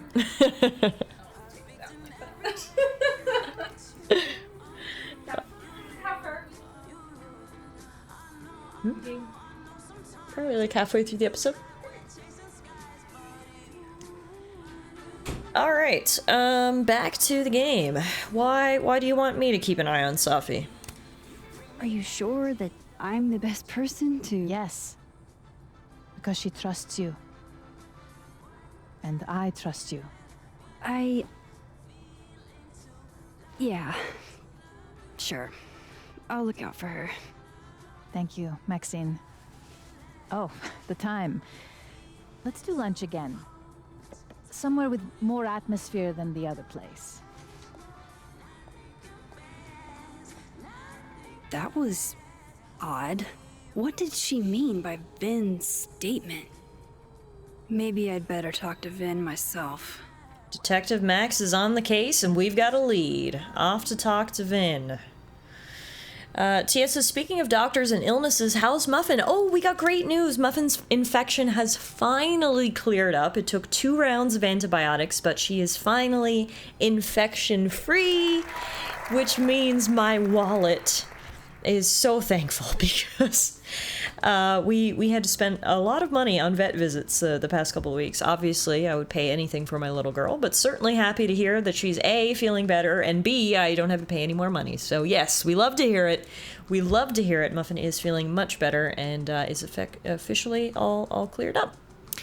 Tiff, I managed to convert others to Tim Hortons. Are you guys all going to be applying for your Canadian citizenship together as a group citizenship? Okay, we're gonna text Moses. Hey Moses, sorry to bug you, but had a question about Vin Long and Maya Okada. Sure, what's up? We'll ask Moses about Vin's statement, see if he knows anything. Do you know if Vin put out a statement after Maya's death? I didn't see it at the time since I wasn't at Kaladin yet, but Safi shared it with me once. Hang on. He said, Maya was an incredibly talented writer, but she also had mental health problems. We tried to get her the help she needed, but that didn't work. If we'd known it was as bad as it was, we'd have done more. Does that help? It does. Moses, you're a gem. Okay, what? Why would Vin feel like he has to put out a statement? That's very weird.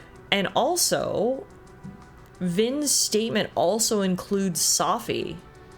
Did she agree to that, or did he just kind of lump her in? Interesting.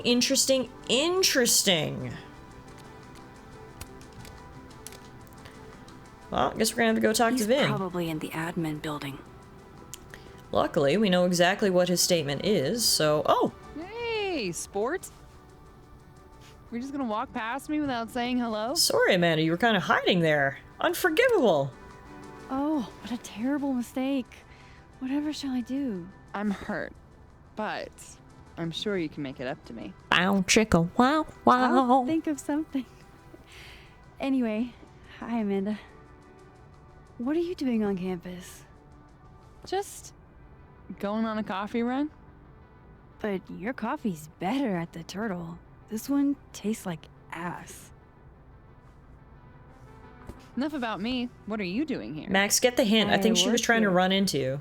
No. I mean, I just saw you talking to President Fayyad. What were you talking about? Just work stuff.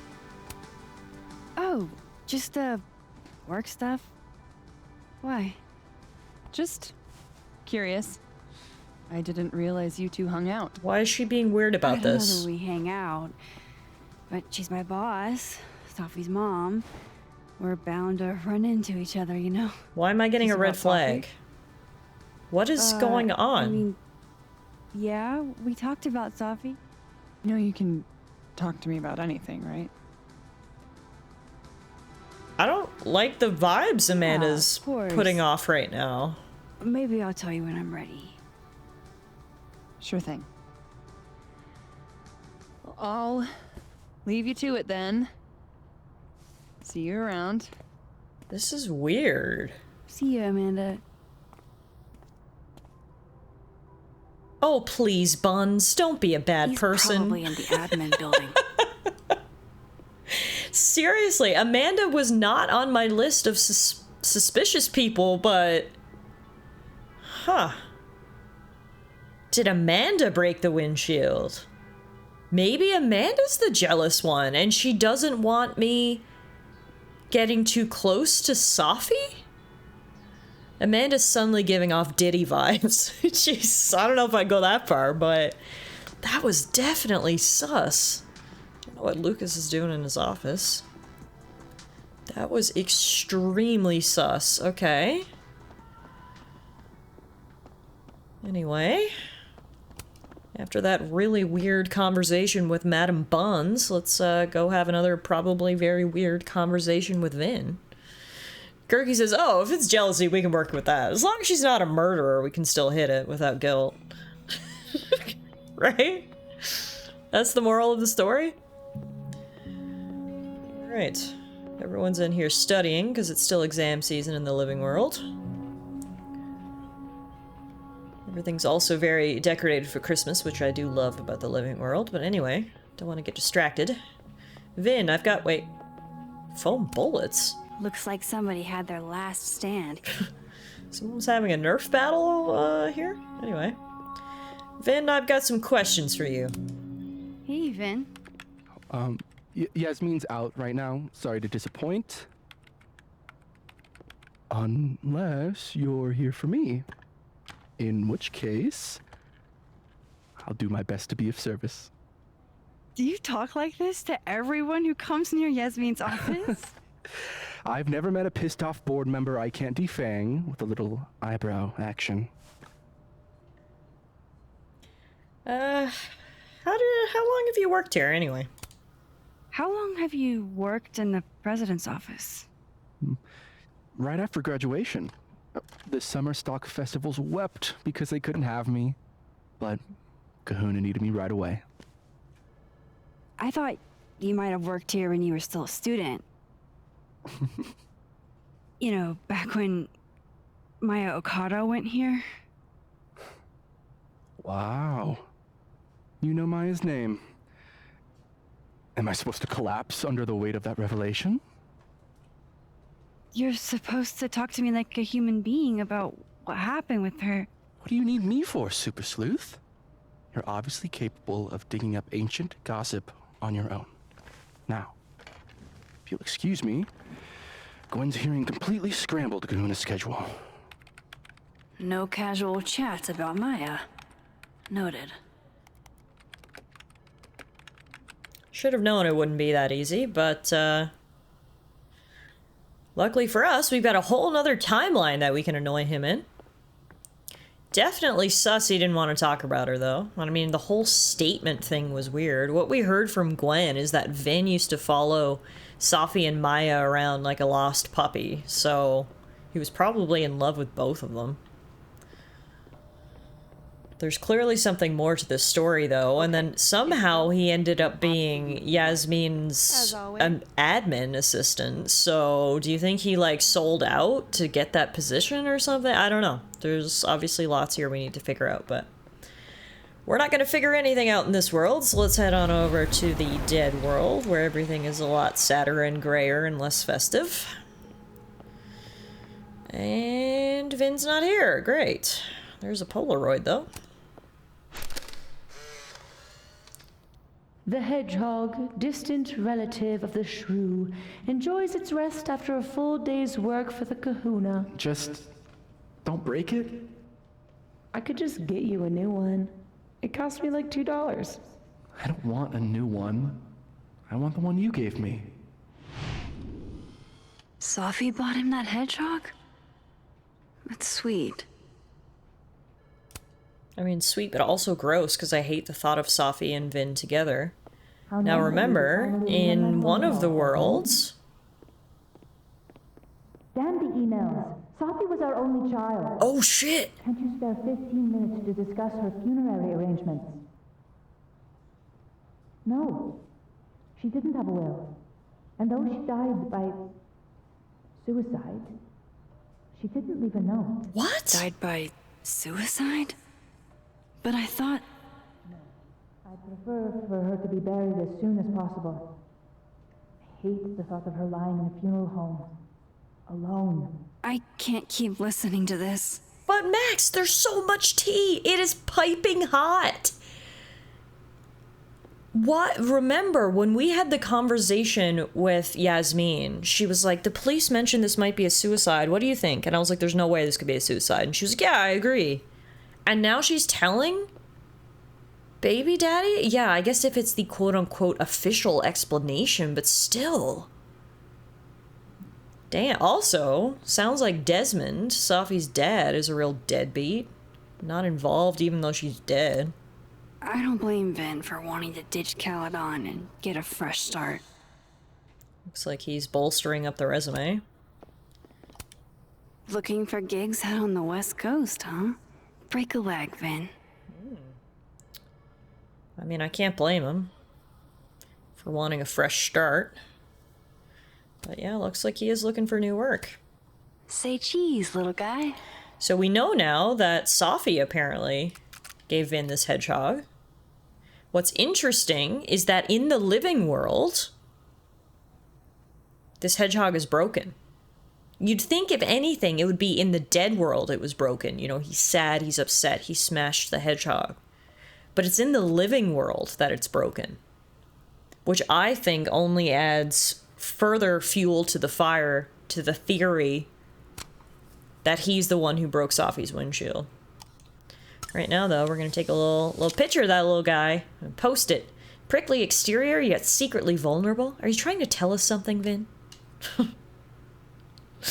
Alright, guys, there is an ad that's going to start, and we've been going for about 2 hours, so how about we take a little break here? We'll save our game. I've been finding the game has a bit of a memory leak as well, and if I quit out at about 2 hours and restart it, that sort of fixes the issue. So how about we all take this opportunity for a little break. I'll restart the game. We'll let the ads run, and I'll see you guys back here in 5 minutes or so.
Alrighty, folks. Thank you for waiting. Hopefully you took that opportunity for a little self-care of your own. Let's load back up the game here and get right back into it. So Vin is not at his desk. Oh, wait, hang on. It might have auto-saved a little bit before where we actually ended off. We might have to do this conversation with Vin again. Yasmin's out right now. Sorry to disappoint. Sorry, guys. Unless you're here for me. I was hoping we could skip the dialogue, but I'm pressing all the buttons and it is not doing anything, so we're just gonna have to have a dumb conversation with dumb Vin again. Do you talk like this to everyone who comes near Yasmin's office? I've never met a pissed off board member I can't defang with a little eyebrow action. Okay, anyway. We'll just, How long have you worked in the president's office? ask him the same questions we did before? Right after graduation. The summer stock festivals wept because they couldn't have me. But Kahuna needed me right away. I thought you might have worked here when you were still a student. You know, back when Maya Okada went here. Wow. You know Maya's name. Am I supposed to collapse under the weight of that revelation? You're supposed to talk to me like a human being about what happened with her. What do you need me for, Super Sleuth? You're obviously capable of digging up ancient gossip on your own. I literally hate this guy. He fucking sucks. Excuse me. Gwen's hearing completely scrambled Kahuna's schedule. No casual chats about Maya. Noted. So it wouldn't surprise me to know he's been doing shitty things like throwing cow skulls through Sophie's windshield. Anyway, we had the conversation with him again, so now we just pop back to the dead world.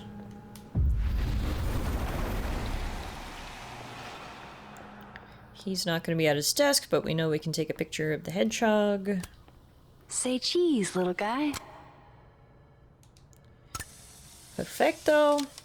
Then let's creep whatever other stuff is on his desk. We didn't look at his monthly planner. Changing Yasmin's schedule must have been agonizing. For both her and Vin. And then what's this? The Hermit? I don't like the looks of this guy.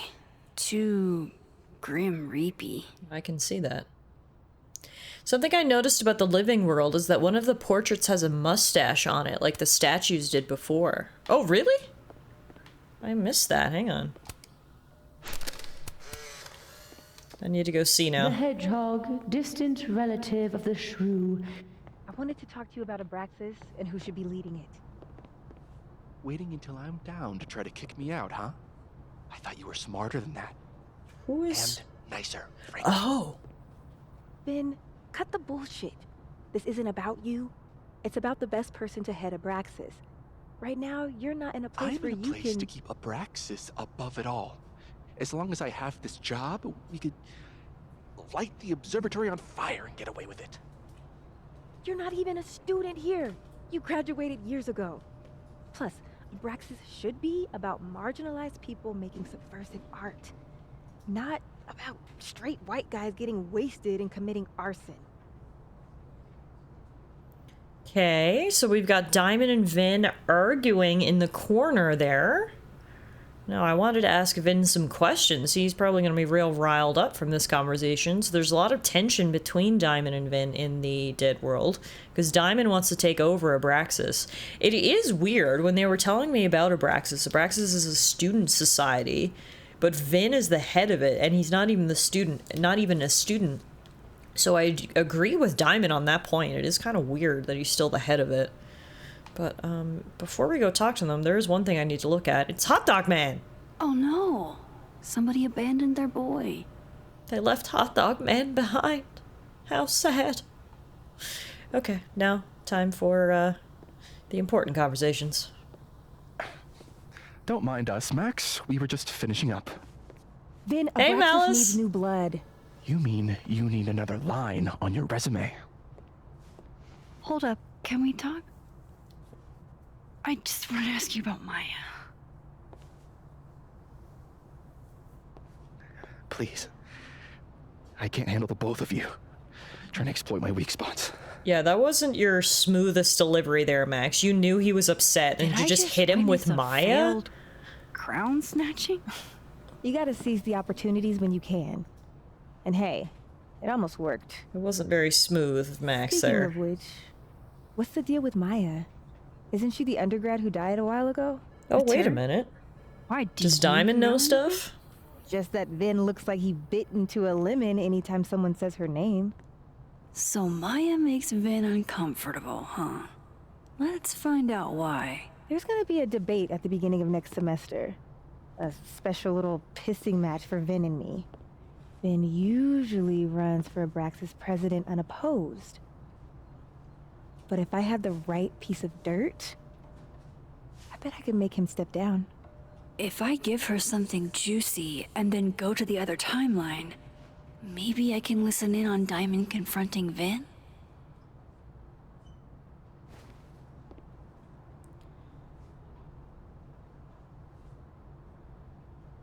I mean, is Vin covering something for Yasmin? I don't know that we know that. We know for sure that Vin said Maya had mental health problems in his statement. Vin gave a statement where he said Maya had mental health problems. Which may have been true, but I think there's more.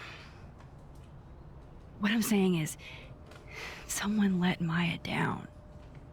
Really badly. I don't get it. Were Maya and Vin friends or something? I'm not sure, but they definitely knew each other. And Vin gave a statement about her death. What a pompous little piece of shit. I mean, it is pretty sus. Like, what? If someone... I don't know if I would consider them friends. From the brief snippet we heard from Gwen, it sounded like... Vin just really wanted Maya and Safi to notice him. She called him a lost puppy, so, you know, he was desperate for her attention. Regardless, after she died, to make a quote-unquote statement, that's really creepy and weird. Like, honestly, I've said it once, I've said it a million times, I don't like Vin. So you know what, Diamond? Go forth and conquer. Whatever he did, now's your chance to squeeze it out of him. And I'll try to listen in. Okay, Machiavelli. Can you do me a favor? Wait until I get out of here to bring this up with him. You got it. I won't jeopardize your getaway. Alright, This Vin's not going to tell me anything. Maybe the other one has looser lips. If I'm going to listen in on this conversation, I need to cross to the other side. Alright, Max got way ahead of me. I was just gonna say, so we have to go to the living world and then listen in on the dead world. But first, we can read Diamond's notebook that she just left here unattended. Whoa, Diamond was working on a documentary about Moses. I wonder why she never went through with it. Interesting. That was not dirt on Vin. I'm sorry, Diamond. I didn't think this is what I'd find. What is it?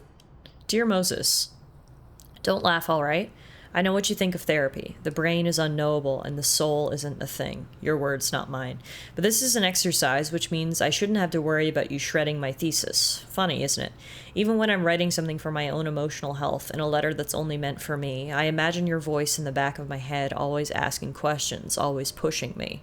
So here it is in all its messy glory. I have feelings for you. There, I said it. I knew I was falling for you on our first trip to Everett when you helped me find Orion, 3 bright stars, and you put your face close to mine.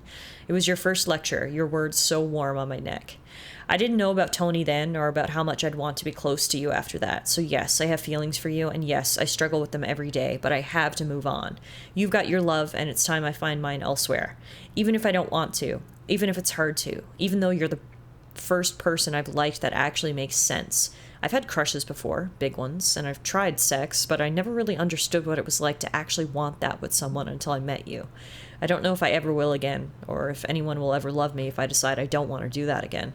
Am I really just supposed to give up? Be alone forever? Love always, Diamond. Whoa! That is juicy gossip. Diamond's in love with Moses, and she was gonna make a whole movie about him. But is clearly trying to move on when she found out that Moses actually has a partner. God damn. That was some juicy she's just leaving that out in the middle of the library? Where anyone could see? Wait a minute, did you see that? We just got a text from an unknown number. What the hell is this? How can they have no record of him? They sent him. Okay, first, Moses says, update, I hit a wall in the Alderman mystery, but then I got a single ping for the name Alderman in the Lakeport area. There's a bizarre report from 40 or so years ago about a widow named Miss Marjorie Alderman who'd be in her late 60s now. I'm still reading through it, and I'll reach out soon once I've made sense of it. I'm all ears. Whoa, do you see what that is? All right, let me know what you find out. Know what happened to her son? And be careful. Believe me, after what we saw up there, I will. I don't think... My immediate gut feeling when I read Moses' message there is that Alderman got erased from not only the present, but the past too. That's why there's a, quote, bizarre report from a widow. Now, maybe this, we're talking about his mother here. But maybe, yeah, he got erased from past, present, and future. Because, of course, they try to hook the two black people up. Anyway, this is the more important. Oh, shit. Do I have to go to Abraxas meetings now? This is why I never did extracurriculars. Never mind. I thought this was the more important text from the unknown number. I thought this was going to be something suspicious, but it's just from Abraxas. Because we solved their puzzle box. They said, salutations, Max, and congratulations on solving our devious puzzle box. Allow me to be among the first to welcome you into the illustrious and exclusive Abraxas Society. Cool or whatever, I guess. Ironic detachment, you'll fit in perfectly. Yeah, TS, I mean, so much happened in the first hour of stream, but basically, I don't even know if I can summarize it all. We ended the last episode with Max finding a picture of herself holding the gun. Max was able to use her rewind powers again for a brief moment to rewind in that photo, and she found out that she was indeed holding that gun to Safi. Safi was asking her to shoot her, and she mentioned something about Maya. That was as long as we could stay in that moment. She hasn't been able to rewind since. So that's all very confusing, but that's where we got the lead on Maya. We decided that we needed to confess to Moses because we needed someone on our side, so we actually told Moses everything and about our powers, so we've made up and he's now helping us out. But it seems like Max did indeed shoot Safi. The question is, which Max was it? Was it a Max from a different universe? Is it a Max who hasn't made that decision yet and rewound to the moment? But yeah, worth going back to catch up in the VOD later, because the first hour was certainly very spicy. Loretta made a post and said, dropping a new episode of Get a Clue in 2 days that digs deeper into the Safi Leywan Fayyad case and explores the death of Maya Okada. What the hell, Loretta?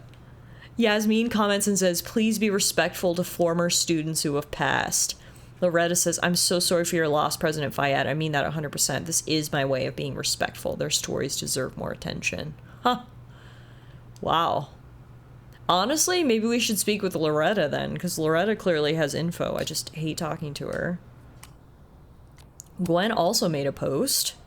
I've lost 2 talented students now, both young women who were highly gifted and bold. I don't know what to make of that beyond I should have done more. Isabel comments and says, the other student you mean was Maya, right? She was in my intro class and impressive as hell from day one. I still think of her frequently. So lots of people are making this connection between Safi and Maya now. People commented on the photo I posted of the hedgehog. My dad commented and said, you begged your mom and me for a hedgehog when you were 6 and then got mad when you found out there weren't any blue ones.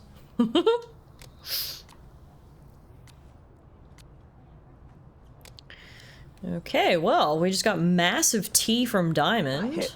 A very palpable hit. Calm down. Ben's never gonna And let Doc anyway, let's But it's not his throne, is it? now go to the other world and see if we can listen in on Diamond and Vin's conversation by pulsing through. Presumably, conversation will be here. How's the depression? I'm not depressed. That's Vin. Oh yeah, here she comes. This whole polydesk cast over the campus thing isn't helping. You let him have a stale cup of coffee. That's cool you, but No. Because here's the thing. I didn't want to bring this up before, but I know about the statement you made. About Maya. You told people she had mental health issues, but that wasn't the whole story, was it? that's an extremely fucked up thing to bring up.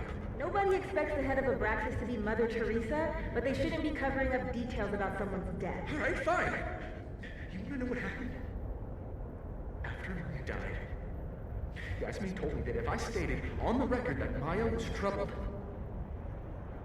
he'd give you the job as her assistant. I knew it. I knew that's what it was. You had to say about Maya. Dinah, maybe because we were fucking friends? I met in one of Colmenaro's fiction classes. And there's the connection to Lucas. Shit about her? Shut up. You wanted a performance and now you're gonna kill it. I grew up without any money, okay? Most kids at Tallara don't get The question is why and I'm not fucking stupid, okay? did Yasmin want people to slander her name? Stable, respectable job, health insurance. And I took it. And I cared about Maya. And it was a horrible thing to do, and I've regretted it ever since. Then that's... I don't have to bring that up in the debate.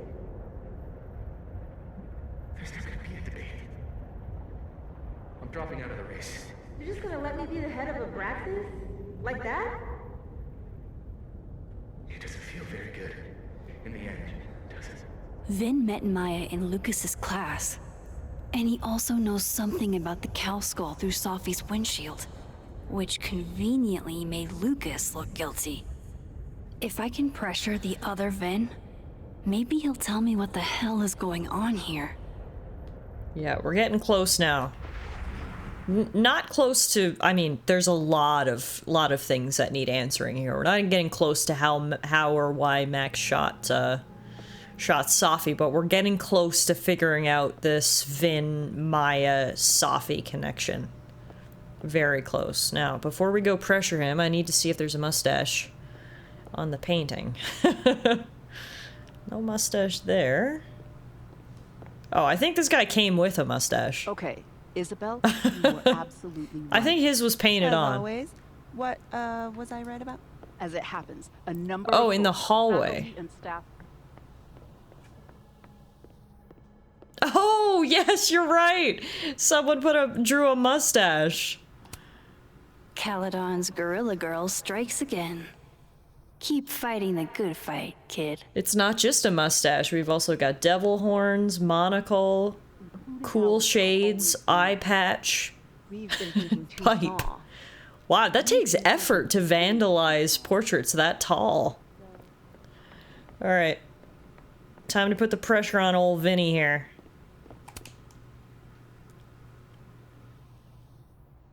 I know you're busy. Give me just a minute of your time. This better be worth it.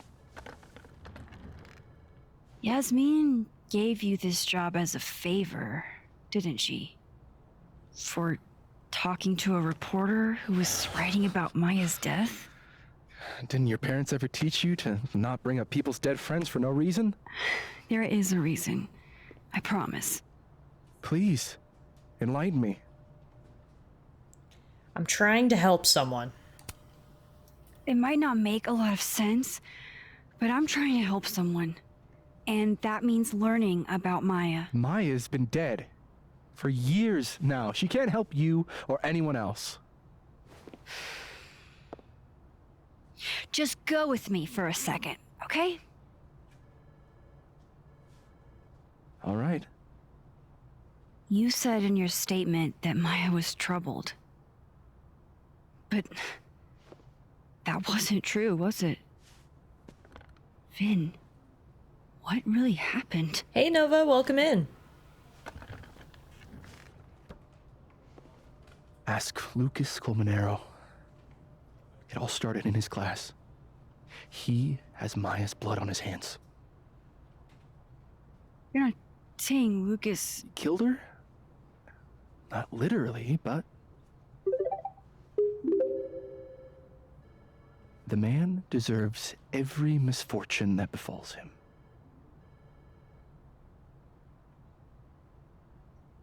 Like, for example, if Safi suspected him of tossing a cow skull through her windshield? No more free secrets. I have a reputation to protect.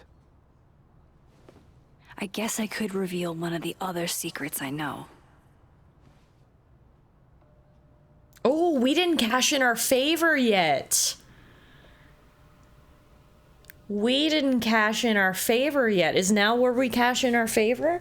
As well, the more and more we unravel all of this, the more I think I'm right about the theory, the relationship between Safi, Maya, Lucas, and Vin, and everything that's ensued from that.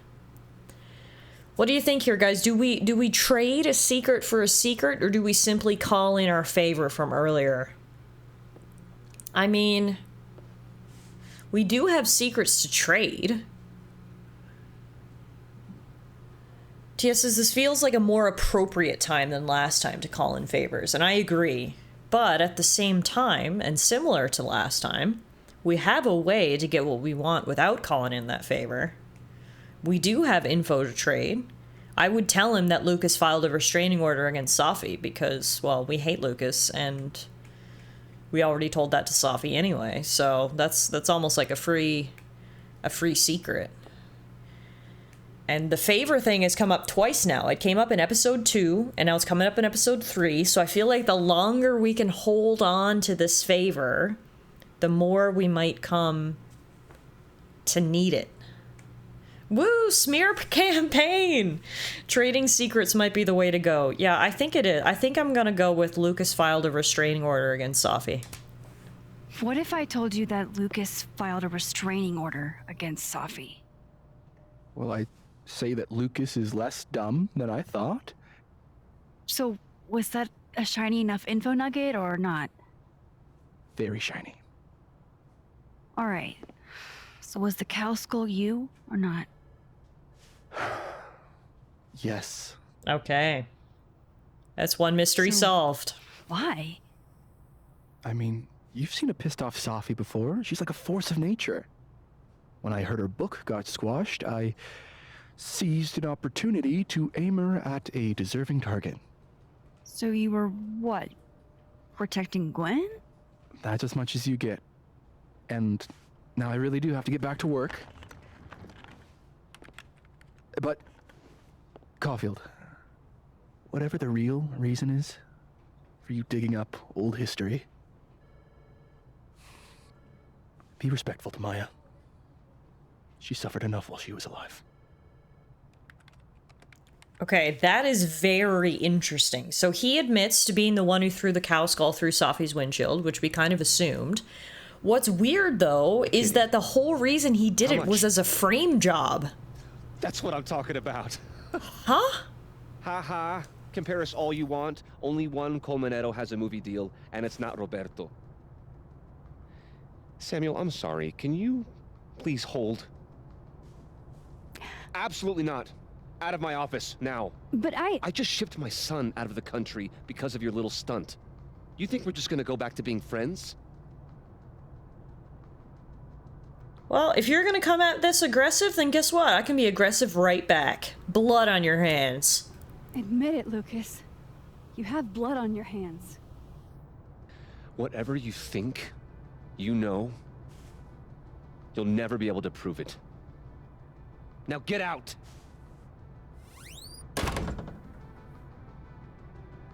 Well. What the fuck was that? I can't prove anything? Whatever happened to Maya, Lucas was definitely involved. That was almost as good as an omission. Yeah, right? No, I'm not going near that man again. Not alone, anyway. I mean, I guess I should have expected that reaction. We did make the decision to share the fact that he had a restraining order against Safi, but at the same time, the guy's a POS, so I don't feel bad about that whole thing. Now all we need is evidence. So my running theory is that Lucas stole his book and now movie idea from Maya, and that's why Maya killed herself, and that's what Safi was basically going to reveal in her book, which Gwen got canceled. The more he clams up about all this, the more he talks about his book deal and he has his cardboard cutouts and he has his movie deals, the more I think I might be right. The real question is, though, is why would everyone be working to cover that up? Gwen wanted to cover it up. Clearly, Yasmin wanted to cover it up too. I guess probably for the school's reputation? But yeah, it seems kind of like Lucas and Gwen are in cahoots about it because she didn't want it all to come out. You should have just deleted the photo and then recovered it later. Just because you deleted it doesn't mean it's gone. I mean, touche. Meerkat's a lot smarter than Max. Max didn't think that far ahead. Also, as if you would need photo proof for Safi to believe you. That's a great point, too. Like, honestly, she would totally believe Max. Especially over Lucas, who she hates. But alright, let's come to the other world and see what we can do here. In the dead world, Lucas doesn't hate us, so he might be more willing to talk. He is, however, at his book expo. Lucas. Sounds like a great time to take a look around inside. Yeah, I agree. Let's see if he locks his office. Nope. Perfect.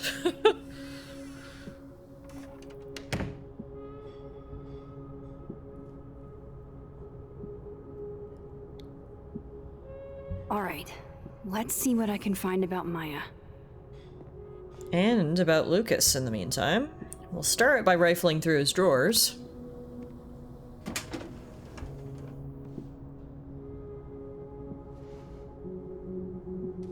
These folders are all from this year. I doubt I'll find anything about Maya. Well, you had to start somewhere, Max. Worth a shot?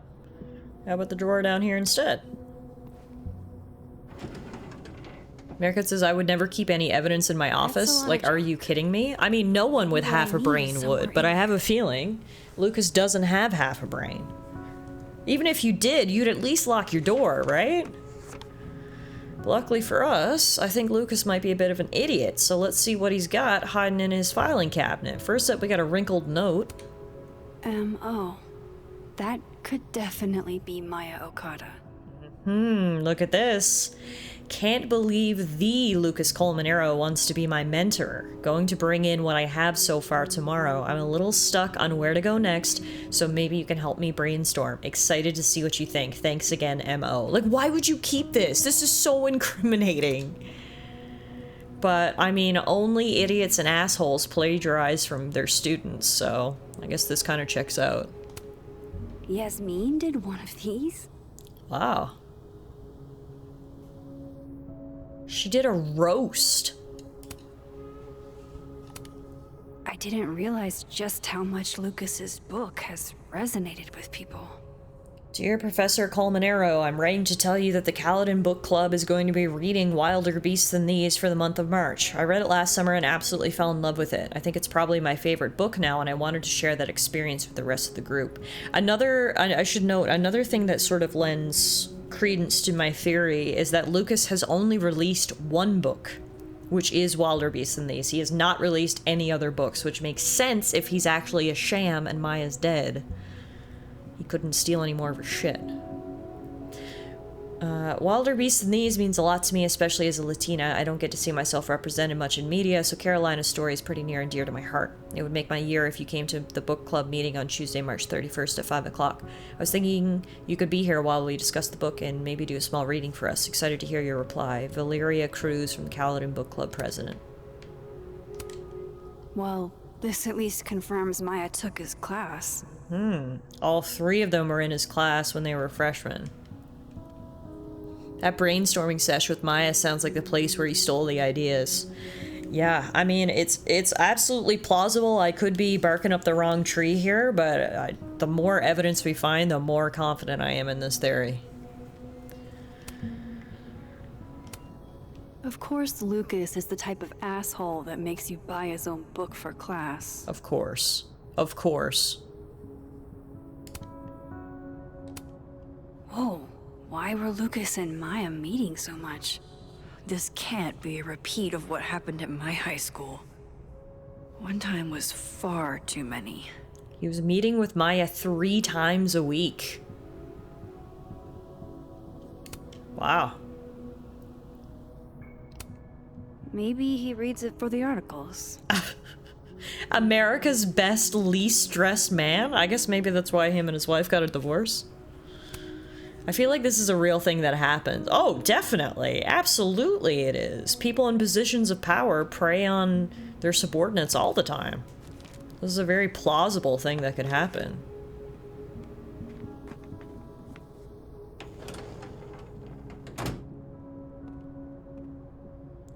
Alright, well that was some juicy evidence. Nothing conclusive, but certainly, again, it's just continuing to bolster my theory. Don't think I've ever seen this sort of tree in the wild. Hey, if I were a lit prof and I had a banger of a book, I'd make my students read it. You gotta make that bread, you know? Yeah, you gotta work yourself up the bestsellers list. He has a solid gold typewriter. Pretentious, shiny, and probably hasn't typed a word in years. Kinda like Lucas. Oh, savage. Are you gonna post that, Max, or is that gonna be for your personal? Yeah, that's for your personal collection. The Scholl's Award for Literary Excellence. They're handing out typewriters now for writing books. There's a Polaroid here.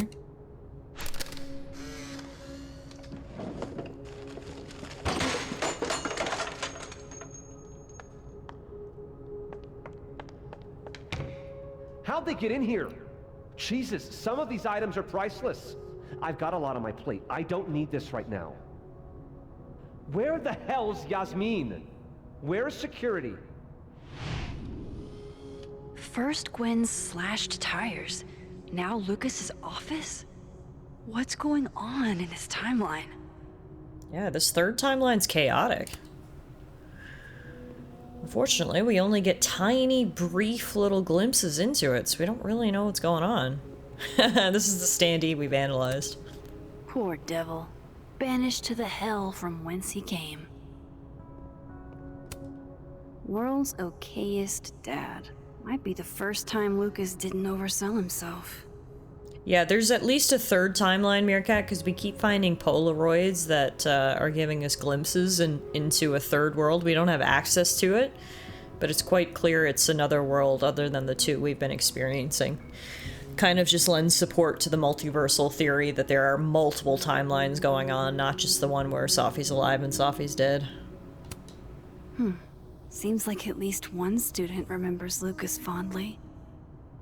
Mr. Colmenero, it's been years and you probably don't remember me, but I was hoping you'd do me the honor of being the first one to read this. My publisher would go crazy for a blurb, but that's not what's important. You inspired me so much as an undergrad, I just want you to tell me your thoughts.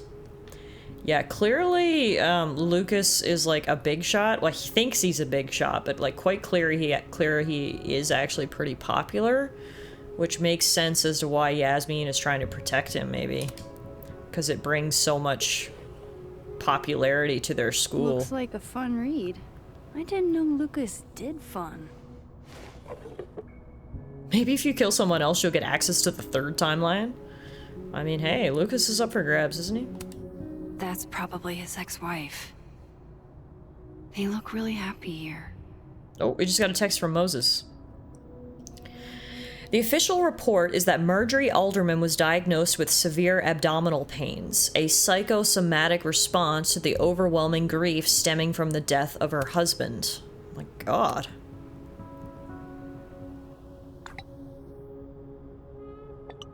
I know. Detective Vince Alderman was never born and never existed, but the residue remains at the margins. The scientist in me is curious about the how of it all, but the black guy in a horror movie in me says it's better to leave this particular thread alone and the latter one out. That's smart. It's probably the best course of action, and thank you, Moses, for everything. It's science. I had to check. Just wish we could tell Safi about this wild shit. So do I. Existed, how the hell do Moses and I remember him? We need to figure this out before what happened to him happens to someone we care about. So that's confirmation. Alderman didn't just die after the events up on the Overlook. He was actually erased from existence. The meeting of his past self and his present self literally just deleted him. That is insane, but we can still remember him. The question is, who else can remember him? Is it only us because we were there? Has everyone else forgotten about him? That's crazy. Reggie makes a post. I keep seeing posts about people breaking into the crime scene. Good fucking luck having fun being traumatized for the rest of your life. Because remember, this is where Reggie saw his doppelganger too, up on the Overlook, which again makes me think there's something going on in that specific location, some tear in the space-time continuum. That's why people keep seeing their doppelgangers up there. Huh. Wow, okay. This is, oh my god, there's just so much to unpack here. This is crazy. All right, we can't open his laptop? Seriously? That's like the one thing in here we need to look at. I have no option to interact with his laptop.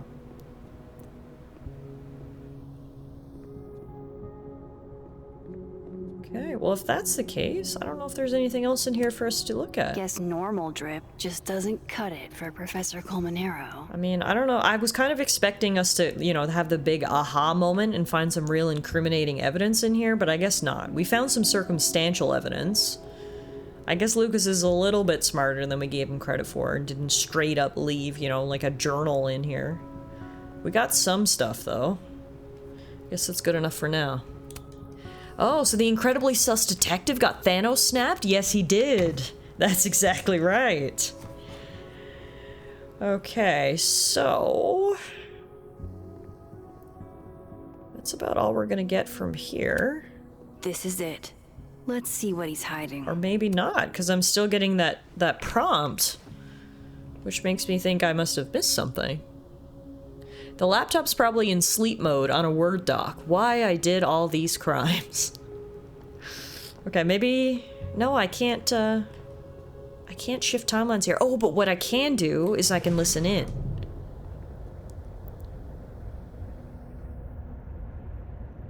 No, you're just...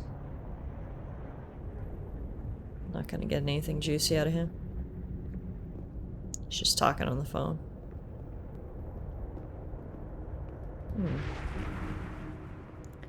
What did I miss in here? I must have missed something. The Scholes Award for Literary Excellence. They're handing out typewriters now for writing books.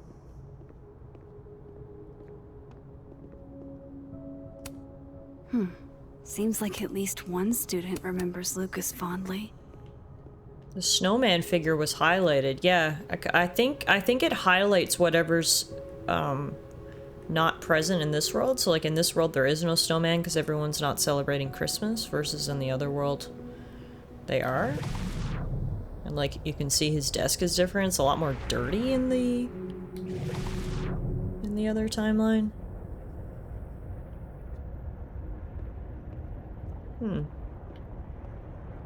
Everything over here is the same.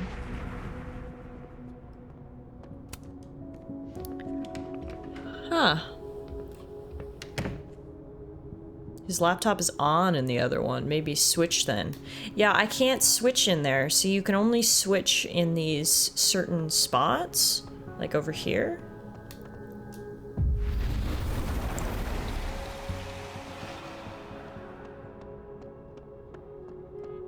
And then we can't go back in here. No, I'm not going near that man again.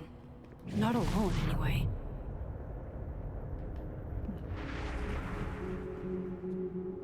Well, she says not alone. Does that mean we need to get someone to come with us, maybe? Oh wow, they locked up Gwen's office. Jeez, Caladon. Is that necessary? Fuck. This doesn't look so great for Gwen. Oh, switch the items. Right, Max can do that now.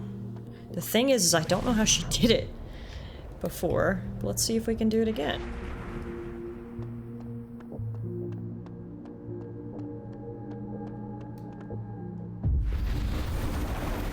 So we did it with a telescope in Moses' office, but that was almost like a QTE. Like, it was not something that I actually actively did. It just kind of happened, but let's see. Let's see what we can do here.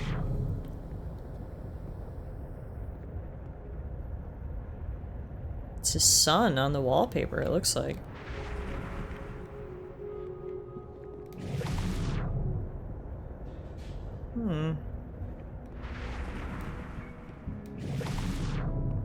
Yeah, nothing over here is different at all. None of that changes.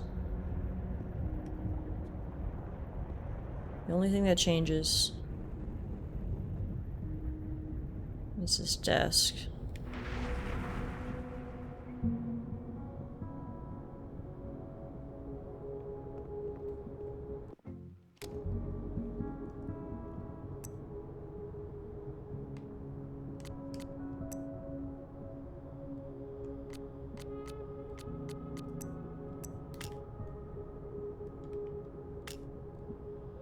Find information about Maya in Dead World Lucas's office is our objective. But I've literally looked. What am I missing? Looked at everything. World's okayest dad. Might be the first time Lucas didn't oversell himself. Did you maybe not read all the docs in the filing cabinet? Well, I can't even access it anymore, so...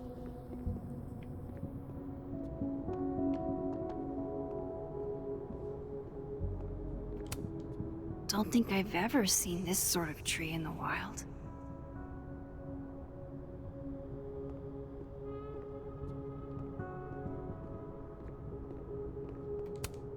Guess normal drip just doesn't cut it for Professor Colmenero.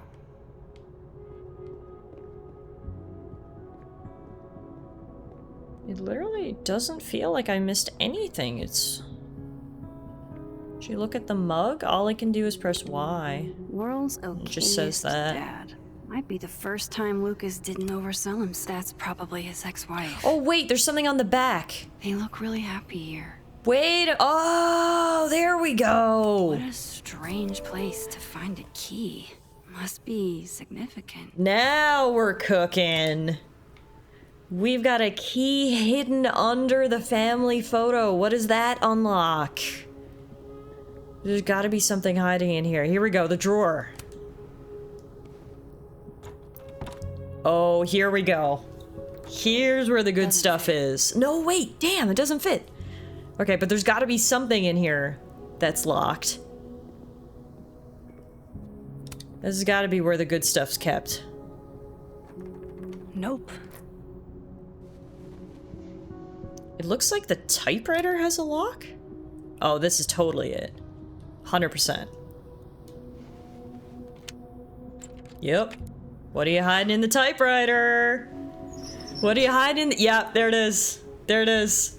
The original manuscript written by Maya. That's not what I was expecting. Wait, 1,000,000 miles beneath my feet? I know this. Maya wrote this. You can see what he changed. He changed the names, he changed the titles. He underlines in the first line, I had always been the beast. And remember the name of his book? Come on, there's gotta be a copy in here. Maybe 10 of them.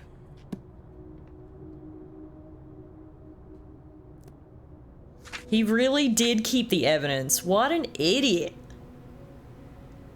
I'll hide this evidence in the first place. Anyone with half a brain would look. This timeline is cursed. So, just for the sake of comparison, let's read Maya's version. It's called A Million Miles Beneath My Feet. In that city, the beast rose and stared into me. It became me. I'd always been the beast. But that was later. Now I was trembling, freezing cold on a January morning. I took a step toward the moving truck, glanced back at the people gathered on the curb, and instantly understood what it felt like to drown. My parents were looking at each other, and Obasan was looking at the ground. An outsider might see this as obstinance, disapproval at my departure, but I knew they'd been crying and they didn't want me to see. These people owned my soul, I thought. Separating from them was like trying to breathe water. All I could do was thrash. 18 is too young. Hannah's only a girl, Obasan said over dinner the night before, talking about me like I wasn't there. She's American, said my father, like that explained it. We're all American now. All of us except my brother Kaito. He had his job in Tokyo. Not even wild horses could drag him from Japan. Those same wild horses that took me from the only home I had ever known, across 200 miles of highway to a city with a beast at its center, where inside that labyrinth the people who owned my soul would have it torn away from them. There's a note. The notion of displacement would translate no matter the country. So this is Maya's version. Let's see Lucas's book. Holy shit. It's the same. It sure is the same. Look at this. So what did he even change? He changed Obasan to Abuelita. He changed the name Hannah to Carolina. He changed the name Kaito to David. He changed the place Tokyo to Santiago, Japan to Chile. Everything else is the exact same. Wow. We got him now, folks. Right. Lucas does have. And I'm feeling good because my theory was correct. I solved the mystery. I got an achievement for reading all staff books, apparently.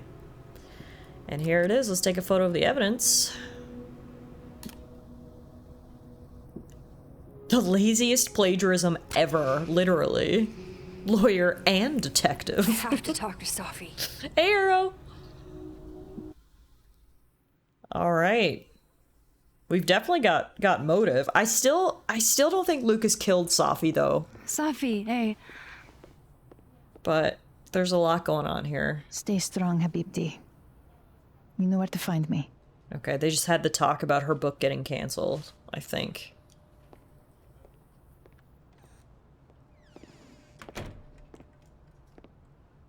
Is something wrong?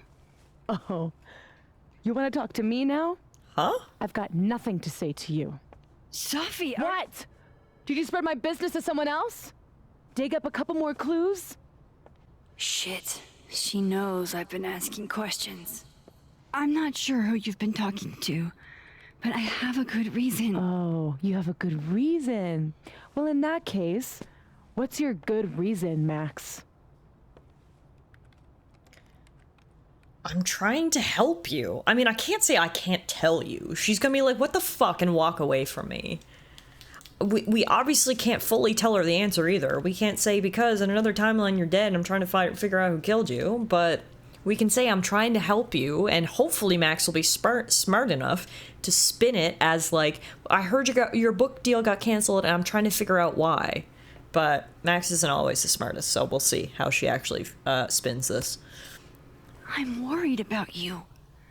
I think there might be someone that means you harm. Okay, that works too. Yeah. Me too. Or not. I don't have the energy for this. I think you should leave me alone for a while. Maybe a long while. She thinks we're trying to sabotage her? Oh, fuck. Well, that didn't work.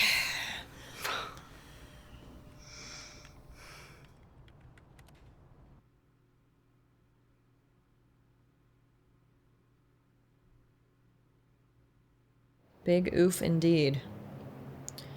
Guess now we're going to the Snapping Turtle to drink away our sorrows and talk to Sweet Buns. At least now I'm inside, you can see my cute shirt again.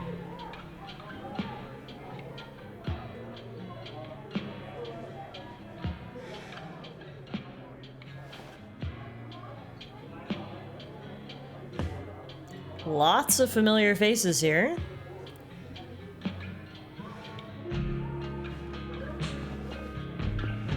I spent so many nights like this when I was on the road. Diners, bars, hotels. I liked being alone then. At least, I think I did. Chloe's probably partying. She'd pick up from me. But it's not up to her to take care of me anymore. I can't just sit here feeling sorry for myself. I need some company. I could ask Amanda to help me drown my sorrows. Oh, we're definitely asking Amanda to drown our sorrows, but before we do, let's check our phone. Victoria says, "Happy birthday, Courtney, my BFF and fellow label whore. You're not with us anymore, but I'll never forget you."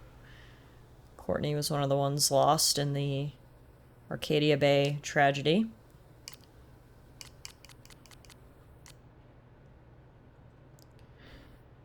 We can check our journal. December 7th. There are a lot of creeps in the world, and Lucas Colmenero is one of them. He acts like he's dignified, but he's a user. Jefferson was all charm, too, until he wasn't. He was so menacing when he kicked me out of his office. I'm glad I sent Safi that restraining order. Who knows what Lucas is capable of? I feel sorry for Robbie to have such an asshole for a dad. I feel sorry for Safi, too. So many people failed her, including me. How are you doing, Gwen? Okay. Hey, Gwen. We just keep meeting like this. Guess we've both had bad days. You have a disciplinary hearing tomorrow, too? I did get into it with Yasmin. She lied to my face. Oh, to your face? She must really like you. You want my input? Cut and run. Caledon is shiny. Trust me. It's a target.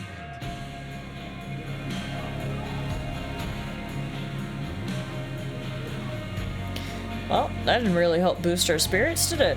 But I mean, to be fair, Gwen's not really in the position to be boosting anyone's spirits right now with what she's going through. Gwen deserves better. Whatever comes next, I hope she's happy. Is something wrong? Why are you working so hard? At least the living world's got all the Christmas decorations. That always helps. Or sorry, Krampus. Not even huge novelty monster heads are gonna improve this mood of mine. Obviously, doing nothing is making you miserable. If I was at home, I could get wasted. They won't serve me here. Amanda Card. Alcohol isn't a solution. I don't need a lecture. Well, good. My dad's the preacher, not me. I didn't realize Diamond was so young. She must be only like 19 or 20? How you feel? Are you bananas? That's the last I thing also I'm gonna do. forget all the time that this takes place in America, where the drinking age is 21. I see Meerkat says, "Why would there be at a bar at a campus with undergrads?" And that is, I guess, an American question, because in Canada, that's not a consideration. Some places in Canada the drinking age is 18, everywhere else it's 19. So mostly all undergrads can drink, and there are bars on campus. So it's a very, very American thing. You know, a long weekend. That just doesn't work for me. I guess it's just different for guys. It's not a gender thing, Reggie. I think I'm just built different. It's dumb. Holding on to impossible futures. I mean, yeah, it's not just a bar. It's clearly a restaurant, too, and they have, like, open mic nights and all that kind of stuff. So minors can definitely still come in here and just hang out. They just can't get served. That's not the same. You want to talk about impossible futures, Reggie? Do you think he's ever gonna get... Also, I feel like I shouldn't be listening in on this conversation, but I'm too invested now. No, I don't. That's not the sort of relationship we have. and I'm fine with it. Yeah. Sounds like you're doing real fine. Hey, Max. Oh, fuck. That's about the level of greeting I'm expecting at this point. Thank you. You okay? Everything's fine. She fell in love with the wrong person. Reggie, what happened to the bro code? Max is a bro. Thanks, Reggie. Don't worry, Diamond. I already read your journal. I know what's up. You ever have a thing for the wrong person? I mean, who hasn't, right? Show me someone who hasn't, and I'll show you a liar. Or however that saying goes. That's deep, Max. I didn't think I wanted anybody before. Reggie says I should move on, and he's right. I haven't felt this way about anyone, ever. I don't know if I will again. Give it time. Give yourself some time. Life has a way of surprising us. Really hope you're right.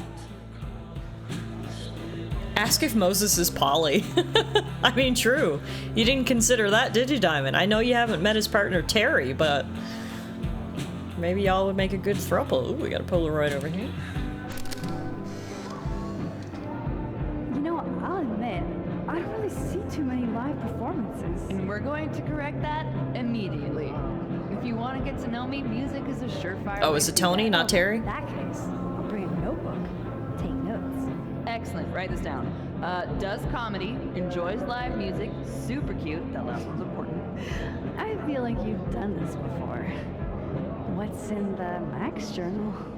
Hot's definitely there. And mysterious. Hoping you can help me fill it out a little more.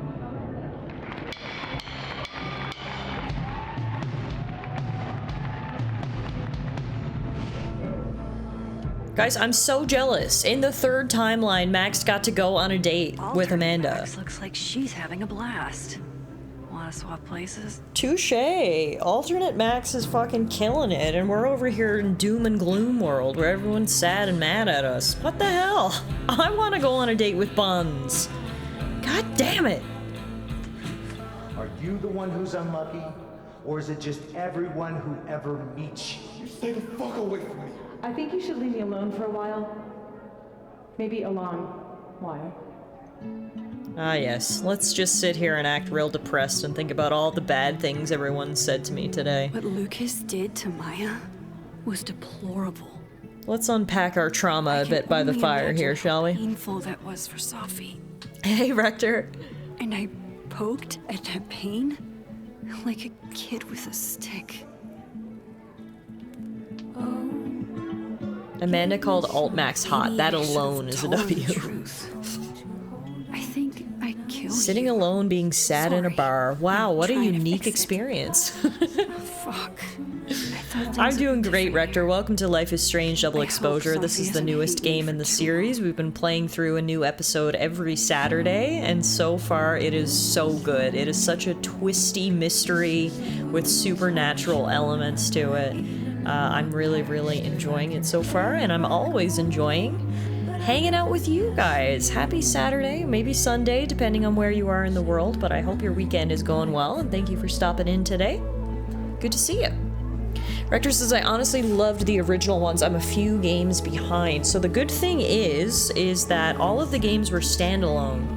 And they still are, but this is actually the very first game that's had a returning protagonist. This is the first time we've seen Max since the original Life is Strange, so you can actually just jump right into this one if you wanted. It's been a lot of fun reconnecting with Max again, because I also absolutely loved the original Life is Strange, so it's been fun.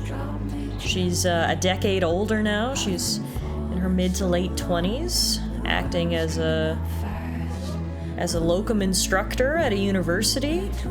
She's all grown up, she's got students of her own, and she's still dealing with her own traumas, her own issues, and her own run-ins with supernatural occurrences.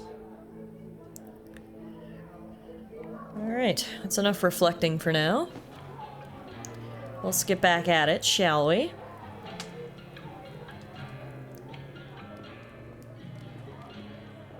There's some very interesting art in here. I love it. Like, that turtle with the top hat is one of my absolute favorites. Let's go speak to Buns, shall we? That should cheer us up a little bit. How you doing, Buns? I've sat here looking at dramatic panning camera shots for long enough. Let's get moving. Sport? You cosplaying as a boomer dad today? Hey, you said it first. I doubt it. The old sport is more my style anyway. It's finals weekend. And Max got her timelines mixed up. She called her sport in the other timeline. Awkward. A drink to ease your troubles. Shot, please.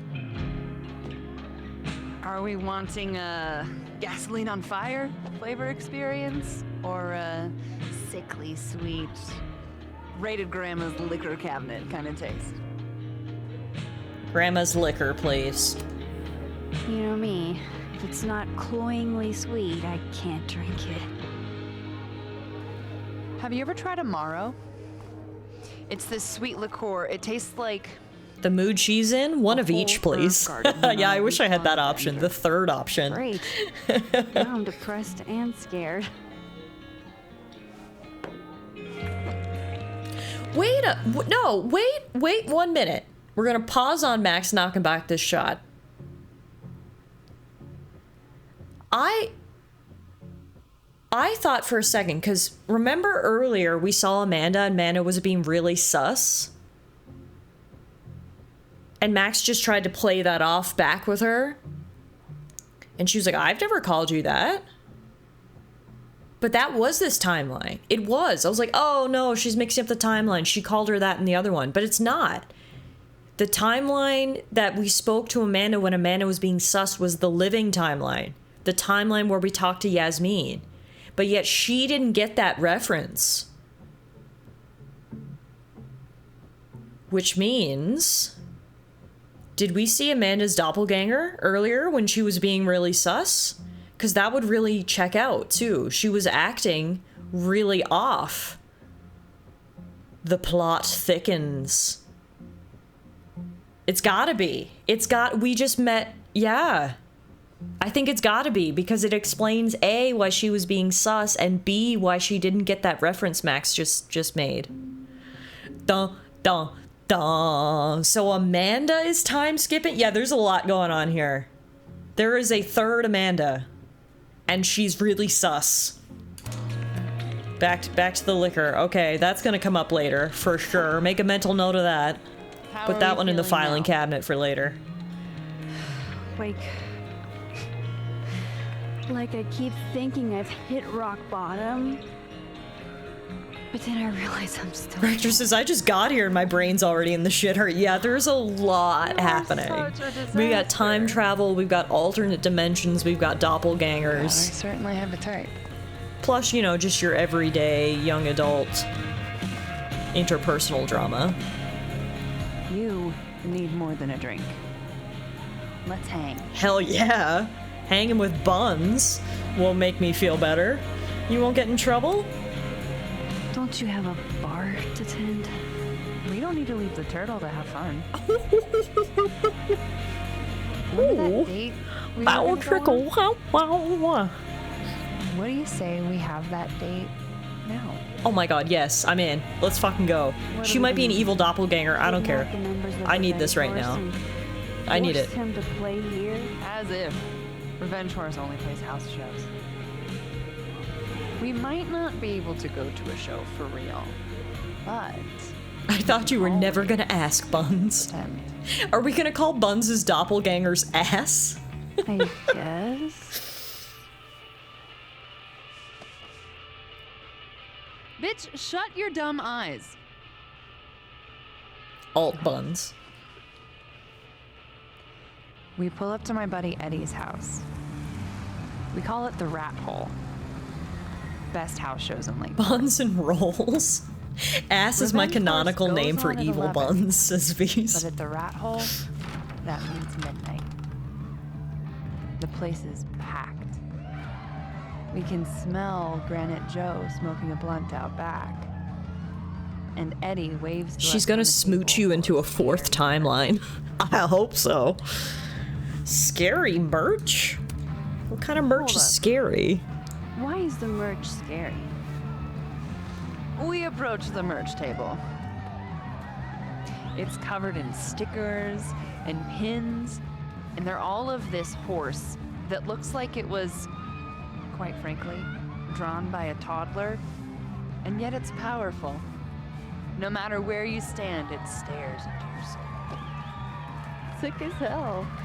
I buy a sticker. I love that we're role-playing a now date have right one now. This is iconic. Hey, do I hear the band doing a sound check downstairs? Ahead of schedule? Let's check it out. Careful, the stairs are steep. The only thing scary about band merch at live shows is the price tag. Touche. Revenge Horse opens with my Why do the favorite lights keep song. changing? I think it's like meant to show that Marry, Kill. we're like in this daydream or this fantasy. And a mosh pit opens in the smoky dark in front of the stage. Are we gonna thrash? Yeah, let's fucking thrash. Let's go. Let's thrash. Okay, let's pretend you said something normal, but basically that. We throw ourselves into the crowd.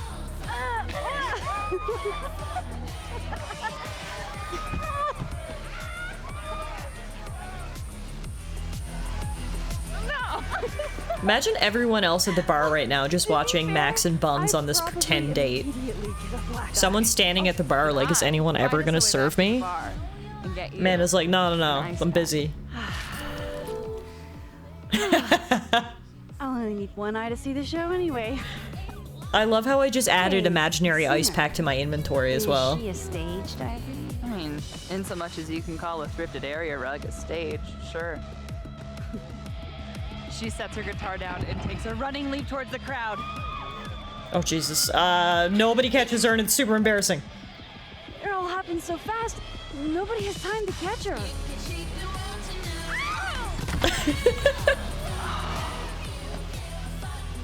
Shit. I hope you're prepared for what happens next. Don't tell me that the singer, that she... Stone cold dead on the floor. But don't worry, this is how she would have Oh wanted to wow, go this out. took a turn. Before we leave, we each receive an invitation to her Viking funeral. Sick. The invitation's on fire. That was the wildest show I have ever seen. Or like, talked about. Told you it'd be worth it. And you're walking away with, let's see, one terrifying horse sticker, some bruises from moshing, and an invitation to a Viking funeral.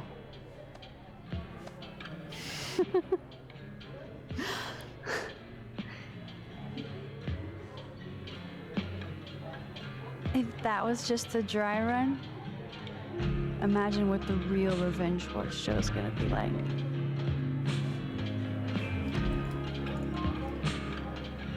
It's been a buck wild day, but that made me feel like I'm missing an invitation to your bedroom though, Buns. Ba-dum-tsh. Here's your headphone back. Sorry about the wax. everything's worse for everyone around me. And there was no second date.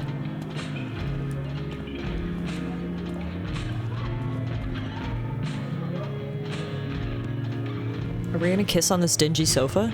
It's how I always imagined it. You keep saying that about your day. What happened?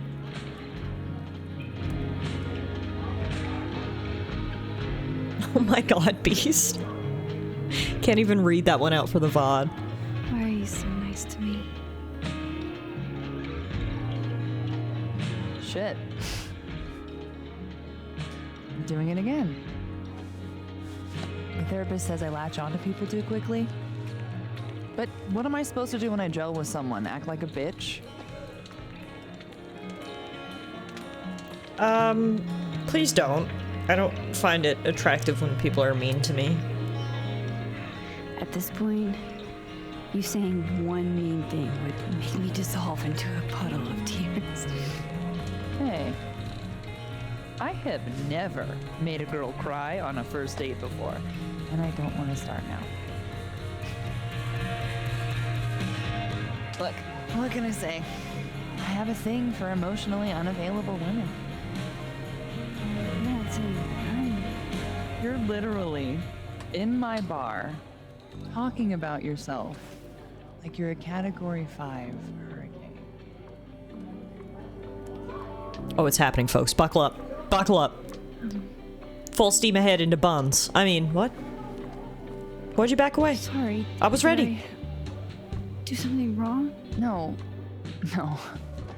I really want to kiss you. It's just that like I said, I tend to go for women who don't feel the same way about me. And you need to know I'm not just projecting. So, you kiss me first. Oh, I'm ready to go buns deep. Let's fucking go. What? Who in their right mind would choose this option? If there's anyone in this world who is not ready to go buns deep, they can just show themselves to the door. This is not even an option. The fact that they're giving me a choice, I'm a little bit offended. There is clearly only one correct answer here, right? Right? Say it with me now. Kiss Amanda. I'm a sucker for a good dare.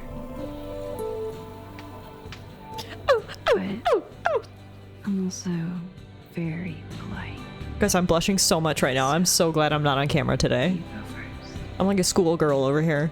Are you trying to break me? I want this fucking bakery! Max Caulfield, you are the worst. Stop talking and make out. Come on. Give the people what they're asking for. Fuck. Oh, baby. Oh, baby. There's probably a line up at the bar, 10 people deep, just waiting for a drink. People are just gonna dine and dash at this point because no one's gonna take their check. Sorry, folks. The help is busy. When do you get off? Whew. About an hour. But before we do anything else, maybe we should sleep on it? Boo! You can sleep on me. Yes, Max, yes. As much as I'd like that. Max with a 10 out of 10 I'd like response. to be able to tell my therapist I made good choices this week. Ladies and gentlemen, we got him. You are a very smart woman. Goddamn. To be continued. Okay? For now, I have to get back to it. I'm so happy that Max said in my bed. One more kiss for the road? Hell yeah. God damn, that is just what we needed. After a day full of drama and sadness and awful conspiracies, bad people, bad things, that's just what we needed. We needed a really cute imaginary date, a really cute kiss. Weird, there's a puddle where Amanda was just sitting.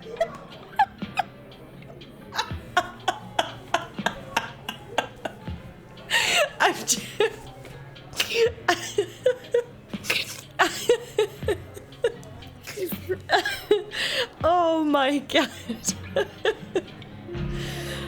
Wow. That's about all I can say to that is wow. I was just talking about how nice it was to have a nice wholesome little date here and have a nice wholesome little kiss, and then Beast had to say that.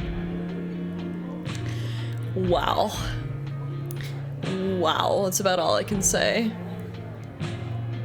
Oh, we got people playing D&D in the back? Because we already have a bard. Last time we had 2 bards, we got totally smoked.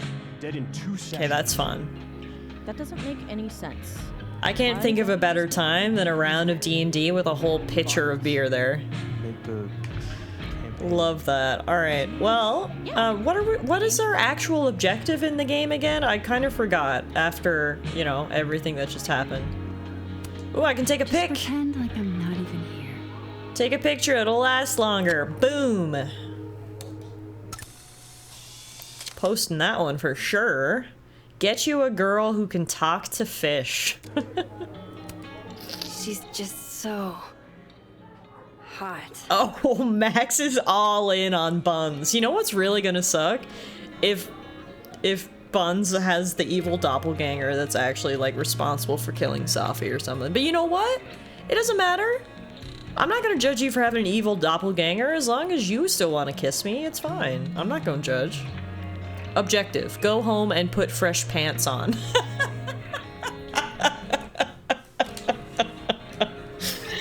Oh my god. Okay, our actual objectives are to leave the bar and speak to Vin. Is Vin in the bar in the other world? Let's see.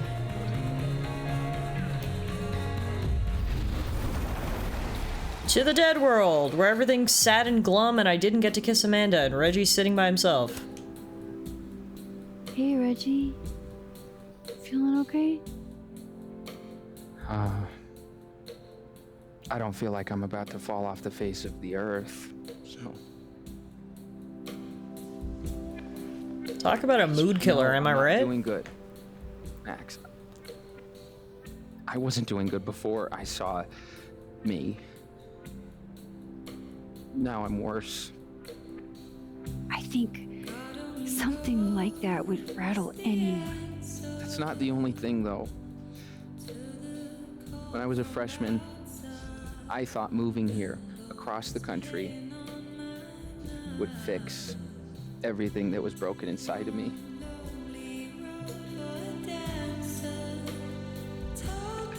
Everyone here just thinks I'm a fuck up. And maybe they're right. I'm not gonna lie, Reggie, I like you, I think you're a good kid, I want to help you, but this is the biggest fucking mood killer ever right now. We just went from imaginary date and buns deep to telling Reggie he's not a fuck up. Wait, so if you kissed Amanda from a different timeline, did you even kiss her? TS says, I think the solution is we kiss Amanda in every timeline. Brownie says everyone is a fuck up though, to be fair. Well, how about we go with that answer then? Thing is, everyone's a fuck up. Every last one of us. Even you? Reggie, I'm the biggest fuck up I know. Well, if the great Max Caulfield is a fuck up, then I guess there are worse things to be. Thanks, Max. Anytime. Poor old Reggie. He was struggling with his mental health before he saw his own doppelganger up on the overlook, so I get it. That must be hard. Is that a painting of a chihuahua taking a shit? Okay. Interesting decor you got in here, Amanda. Ah, Vin is here. Alright. Dead World Vin with a whole bottle of whiskey. Let's chat him up. Come here often?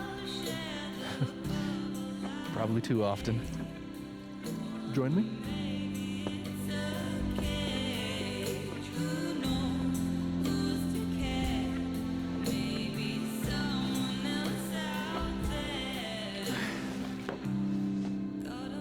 I love how Max just fucking helps herself. Yeah.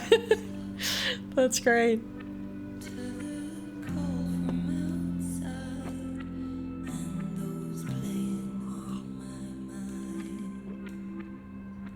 The glasses are so see-through, they're like almost invisible in their hands. Everybody hates me. I'm annoying. I'm bothering everyone. My colleagues, Moses, Toffee used to get pissed at me too. Are you crazy? Safi was obsessed with you. she would talk about you all the time. I was always jealous. I mean, Don't hurt yourself. I know about you and Safi. Oh. Well, I should have told you.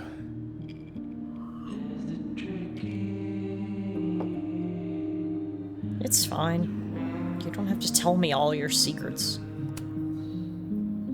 There's been a lot going on. And it's not like we're besties or anything. I wasn't her boyfriend or anything. And it ended a while ago, but I guess I had this idea that we'd make up. Eventually.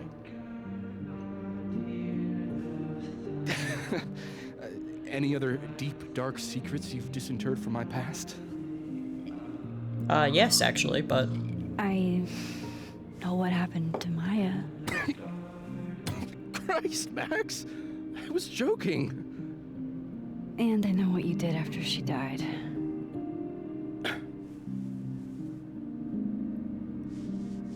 I was young. I was an asshole, and I didn't want to end up working at my parents' liquor store until I shriveled up and died.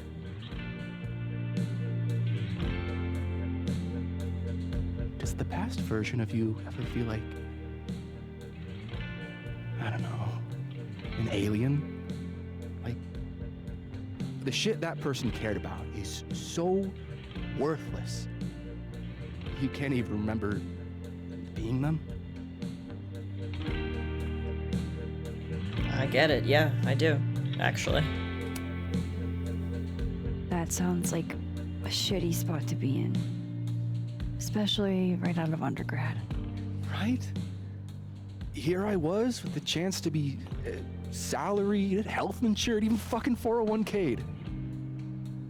And all I had to do was talk shit.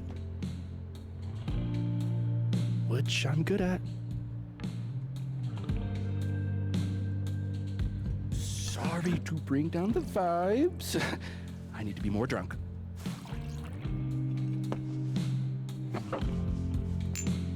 See, you made yourself right at home. Hey, Buns. I blame Vin.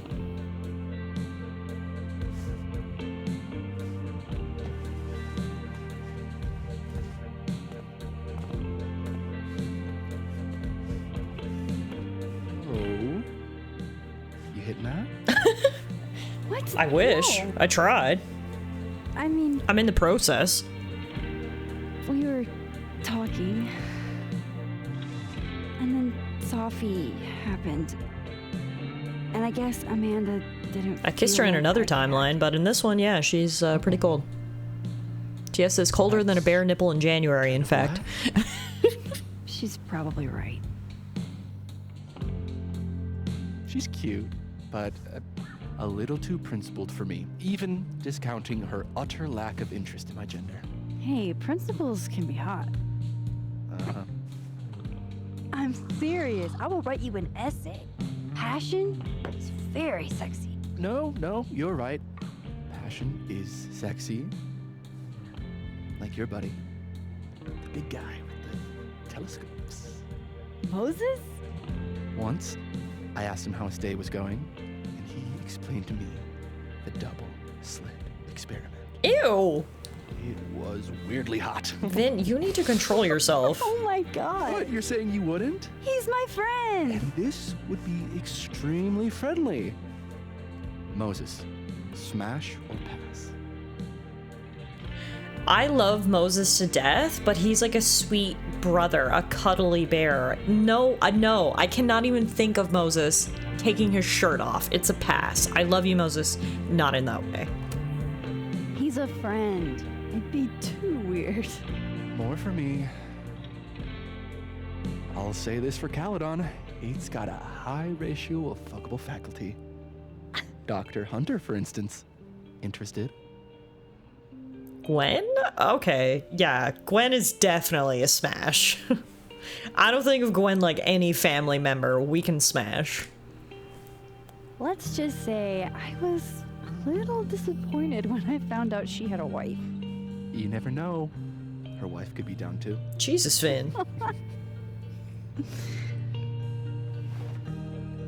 Professor Colmenero. No. He sucks. I'm glad Max answered for me.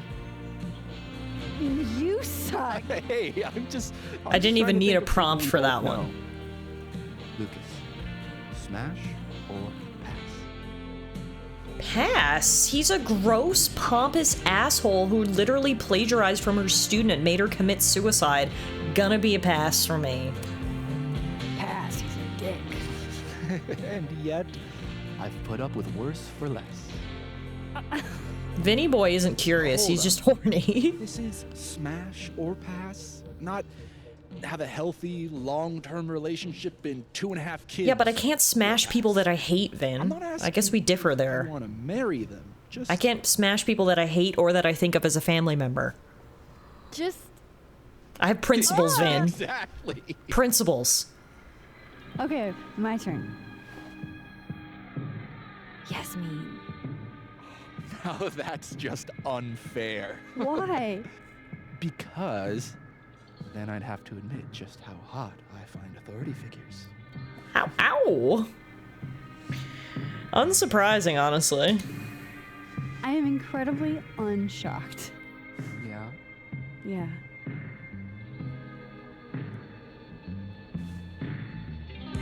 Fine. My turn again.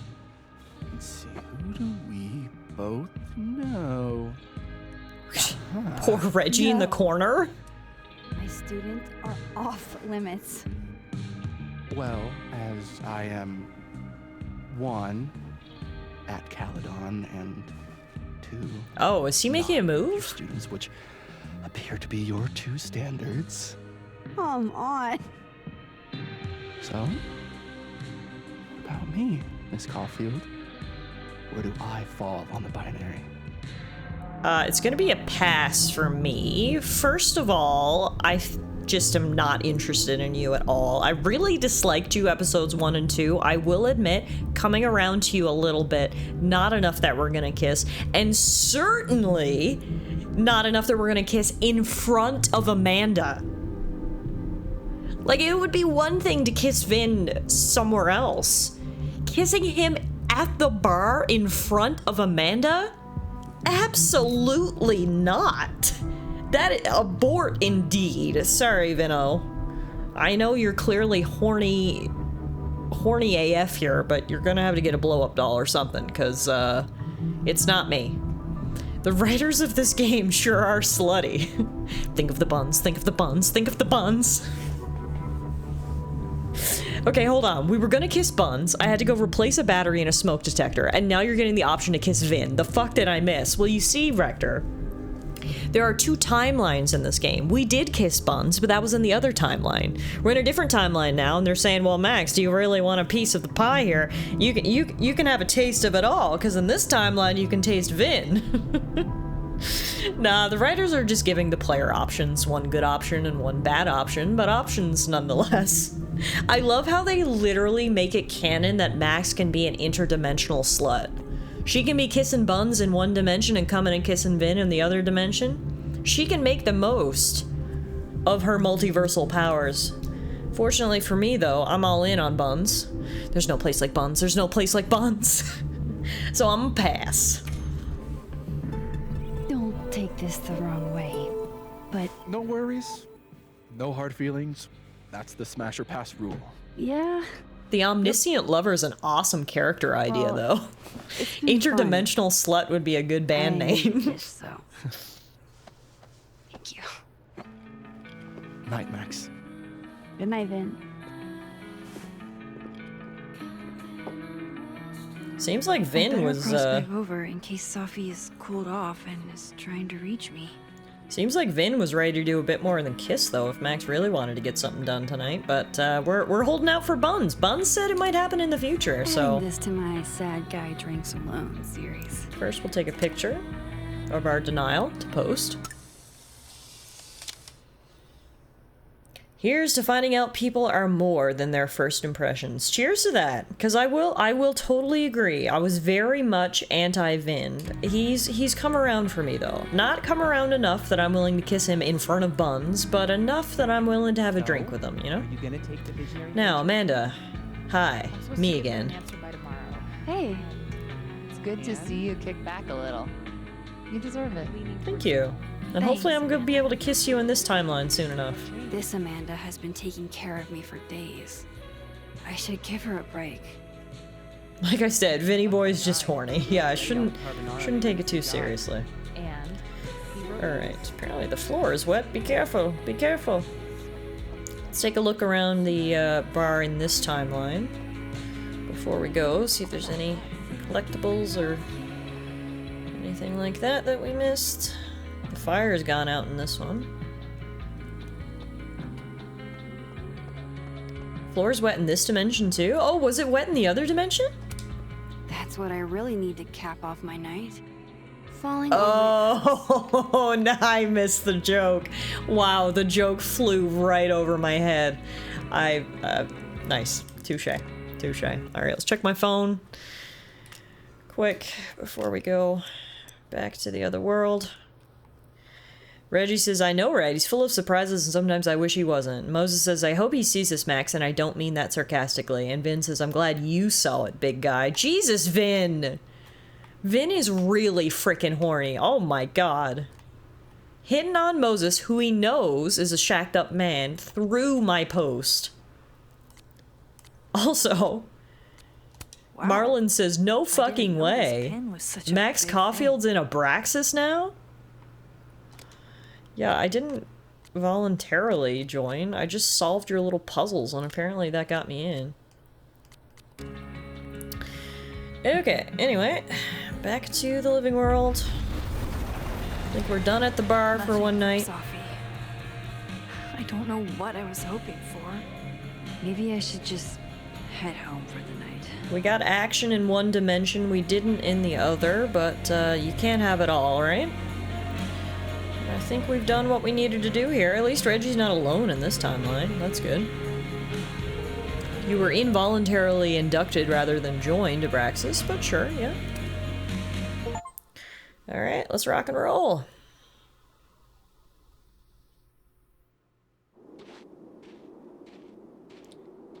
Time to go home sweet home. We got that achievement pop. What was the achievement for? A nice girl who runs a bar romanced only Amanda. So I think there's achievements for romancing only Amanda, romancing only Vin, or romancing both of them. Wow. So there, you can officially get recognized for romancing everyone in one playthrough. Also, we should probably get back to what's happening. Someone has broken into my house. Return to your regularly scheduled fuckery. Yep, and they were looking for something, all right. What the fuck? Oh, God. This is bad. God damn, they made a mess of the place. What the hell's going on?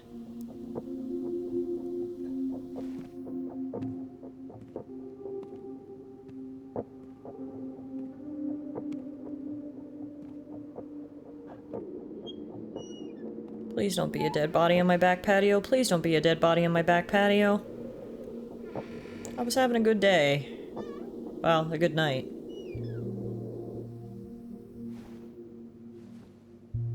What were they looking for? Yeah, A, who, B, why? Those are the questions indeed.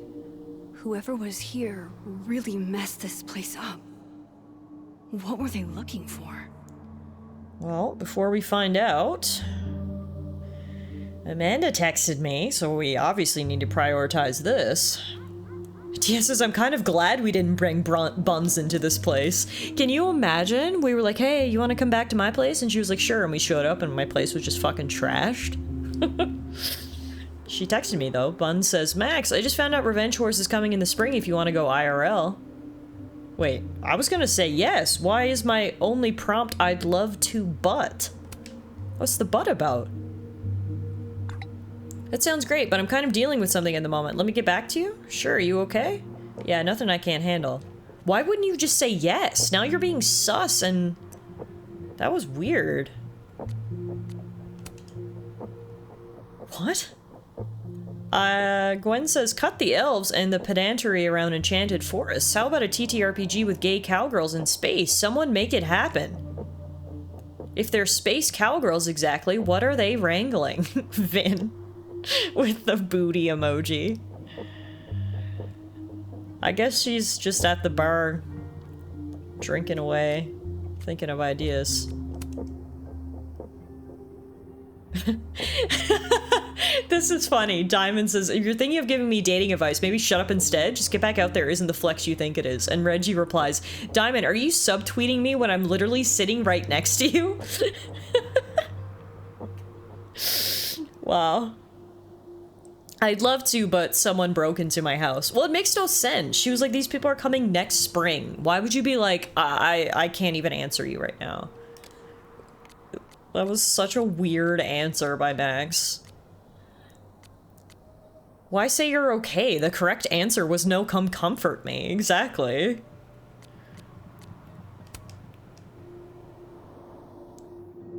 Wow, look what Amanda posted, to the tune of Staying Alive. Well, you can tell by the way my clothes don't match, I'm a renegade and a total catch. Vin says, if you ever need some tips, I'm at your service, bows magnanimously. Amanda responds, I can pattern clash all on my own without the imitation velvet, thanks. Is Reggie maybe trying to get with Diamond, or am I reading too much into his replies? I mean, maybe. I mean, Reggie's so sad, he's probably just trying to get with anyone at this point. Let's see what the comments on are the post. Let's see what the comments are on the post. Get you a girl who can talk to fish. Talking to them is one thing, it's something else entirely if they understand her. Hey, they understand me just fine, and they were talking a whole lot of shit about the free drinks you helped yourself to last time you were here. Wow. Just sounds like the whole fucking game is horny, says Beast. Yeah. Moses says, the only thing I wanted for Christmas this year was to introduce my baddie BF to my friends at Krampus, but I don't think Santa can do it. What the hell? I cannot imagine Moses making this, this post. Can you? Like, did someone steal his phone? Because this does not read Moses at all. Tony, the BF, responds and says, Moses, I said I would try, and you know me. You know I tried. I just couldn't make it work this time. And Moses says, oh, I know. I wasn't calling you out, boo. I was feeling some type of way and wanted to be sad on Maine is all. Tony says, well, you're right to be sad because I'm a 10 on my worst day. Your coworkers wouldn't know what to do with me. You barely do. And then Diamond. Oh, Diamond. Oh, the desperate response from Diamond actually hurts. I'll be at Krampus. I'll keep you company if you're down. Okay, that's really, really awkward. Oh no, Safi subtweeted me. Some people perform friendship, but if they were true friends, they'd respect your boundaries. Yasmin agrees and says true, but people make mistakes. Don't be too quick to give up a friend. Thanks, Yasmin, for having my back. People are subtweeting like hell today. We got Safi, we got Moses, we got Diamond. What is going on? Why is everyone in their feelings today? Holy hell. Vin says, picking up ingredients for sangria makes me think about a friend who used to get wasted and try to get us to break into abandoned buildings. Wherever you are, I hope there's plenty of derelict bowling alleys. Aww. Safi broke into bowling alleys with Vin too? I thought that was just something me and her did. Oh no, wait. Safi's alive in this timeline. He's talking about Maya. Interesting.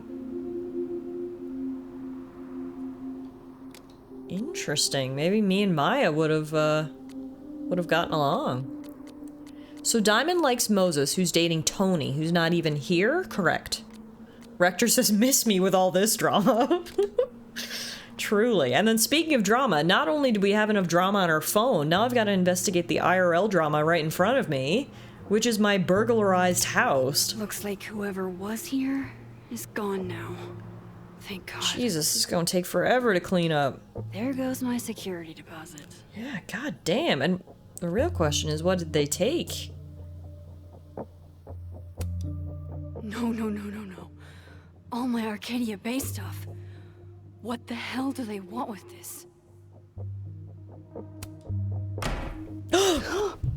They're still here. They're still here? Oh, fuck. That scared me so bad. Oh my god. My heart just like jumped out of my chest. I think they just went into the dark room. Little do they know there's only one way into the dark room. Go through my investigation stuff. And no way out, meaning we can corner them in there. Amanda just texted me. No, she didn't. That was the text from before. I somehow had time to write in my journal, though. December 7th. I can't— oh my god, look at the image she drew. That's fucking funny. Max in the middle, Amanda on one side, Vin on the other. I can't believe that on top of everything else, Amanda's also an incredible kisser. I mean, if she wasn't, I'd understand, but damn, is she perfect? Okay, calm down, Max. Nobody's perfect, but could she be perfect for me? Sure, I thought the same thing about us once, didn't I, Chloe? That we were perfect? Even still, though, after all my fucked up shit, don't I deserve a little happiness? And I feel that when I'm with her, I forget everything but us when she's looking at me. I still can't stop thinking about her. Max! Not the smash button. And Max is horny now. Can you imagine? I almost wish, like, we're gonna have to go back at some point and just choose the option where we're with Amanda in one universe and Vin in the other, only to see the journal entry.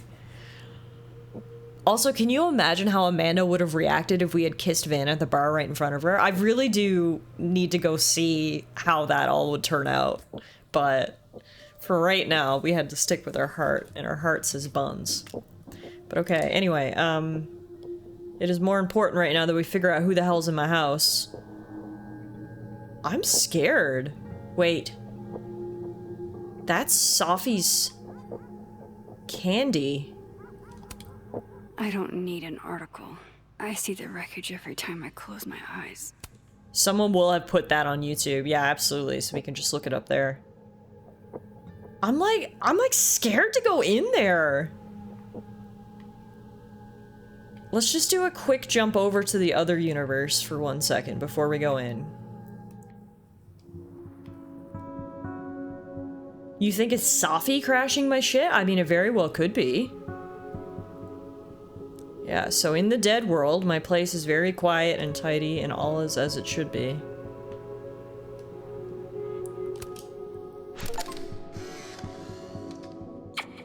Max, Moses, I must bid you adieu.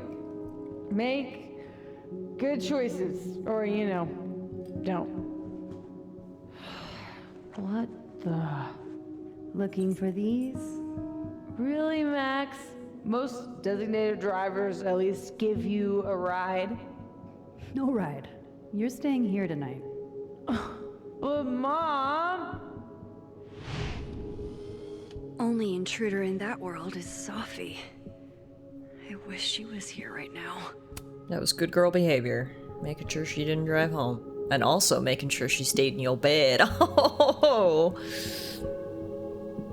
If you wanted to be extra careful, you could go down there in the dead world and interdimensionally snoop. Ooh, good point. This would piss you off, Chloe. You'd be looking for some serious payback. She was gonna drink and drive? No wonder she's dead. Yeah, let's see if we can interdimensionally snoop. That's actually a really good point, TS.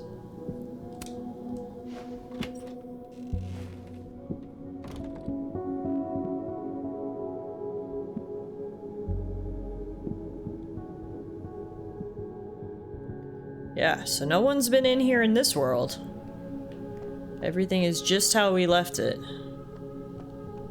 So, are y'all ready? Let's peer into the other world and see who it is. I'm like nervous. Show your face. No! It's Max! That's me. What in the fucking fuck is going on? You called it, TS! Oh my god! It's my doppelganger! An evil version of me has broken into my house and trashed the place. What is she looking for? What universe is she from? And why didn't she have the common decency to not fuck up my shit? Oh my god. Well, that ruins the suspense a little bit, because we know who's down there. I mean, I guess it's also her shit, so... Why is she broken into her own place? There's a lot of questions. I almost wished I hadn't peered in advance, because I bet this would have slapped hard when we saw who it was like this. Oh goddamn, we're coming face to face with our evil doppelganger? You're busted. Turn the fuck around. Slowly. Oh my god. No! What? Why are we pausing? I don't want to pause! What is happening? Sorry, I didn't press pause. Now explain all of this. Just trying to add some suspense. You weren't supposed to be home. What? Why wouldn't I be home? The fuck? Wait!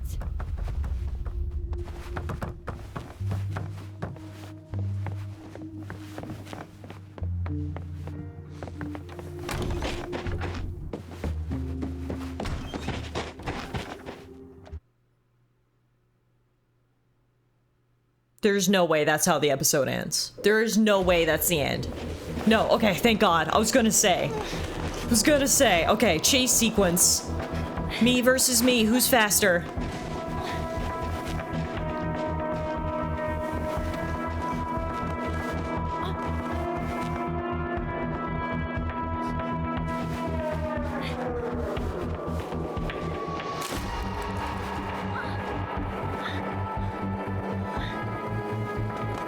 Are the colors inverted? Yeah, they kinda are, Beast.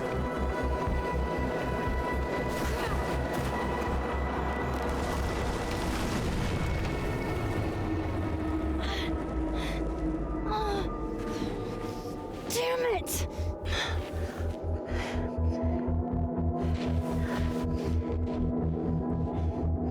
If anyone saw this, they'd freak out. Max chasing Max through the forest? Yeah. Okay, I'm not getting to that Max in the living world, but... Looks like the log's there in the other world, if we can just find a spot to transfer over. Where the hell did this other Max come from, and what do they want? This is insane!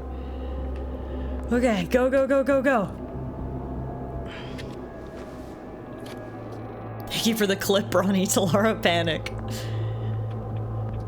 God damn, this is getting good. Coming face to face with your other self? Not only that, but you found out your other self was trying to rob you?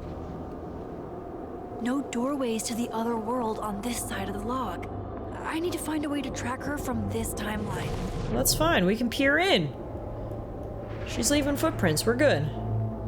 Keep going. Shit, how do I know which way? By peering into the other world, Max, get with it!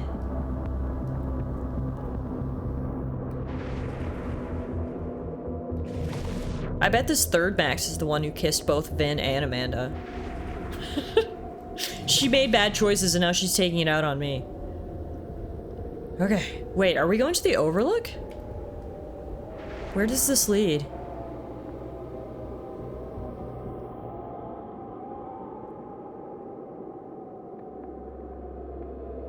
There's footprints here in this world too.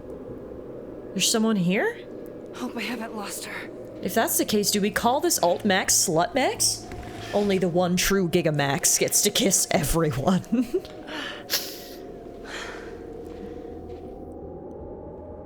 God damn. Where are we? Oh, hang on. I almost got her. In the other world, there's a whole lot of stuff here that's not in this one. Is someone living here? Welcome to Snowmont. The fuck?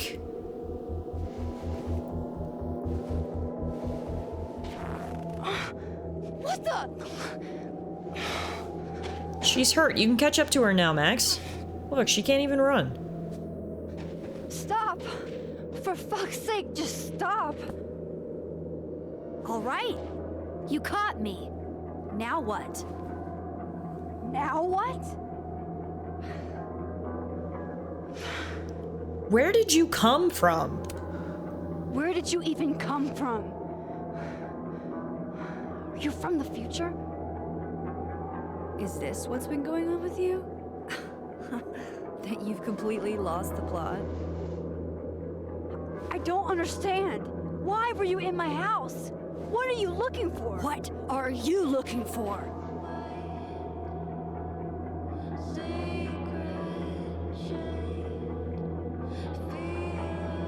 All that stuff in your dark room about Lucas, about Vin, about Gwen?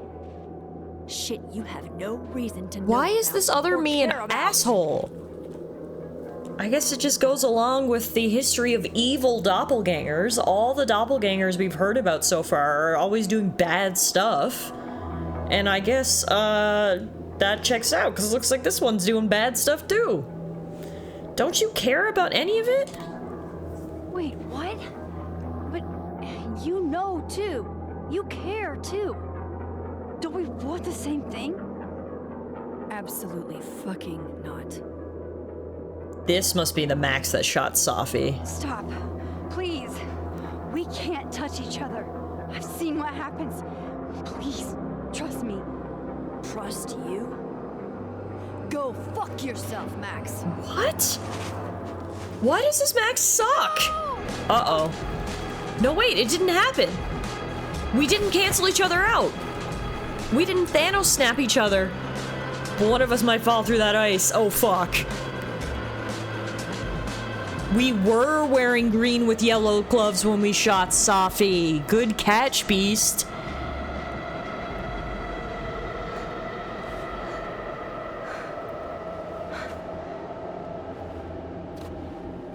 I hope this Max doesn't die before we can get answers. This Max is a dumbass. Walking on ice. No way. Can you imagine watching yourself drown?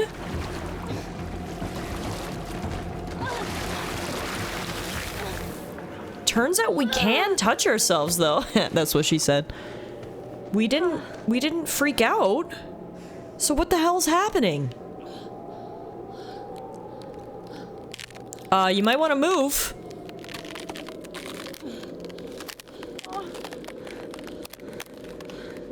Come on. Maybe it's a skin contact thing because she's still got the gloves. Oh, that's a good point, Rector.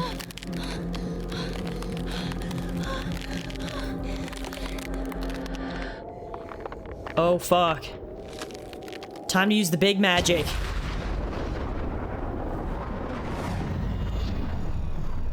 Whoa. We swapped over the unbroken ice from the other world. What the fuck was that, Supermax? Come on. Let's get you warm. I always said you were too soft for academia.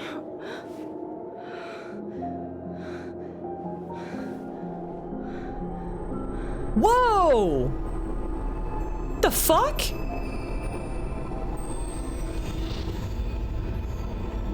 What?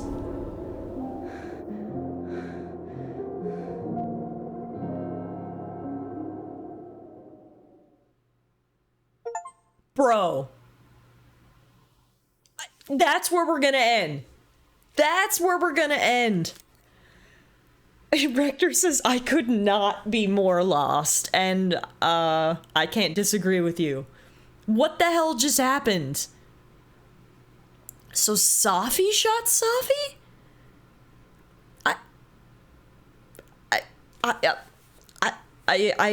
I don't know. Dia says I have several questions. Yep. How was there an evil Max? How did she come to our world? What was she looking for? How was she actually Safi? Many variations of what the fuck. We solved one mystery in this episode. We've got about 10 million others. The one mystery we solved is Lucas. We know what's going on with Lucas. Lucas is the one who plagiarized Maya's story and caused her to commit suicide.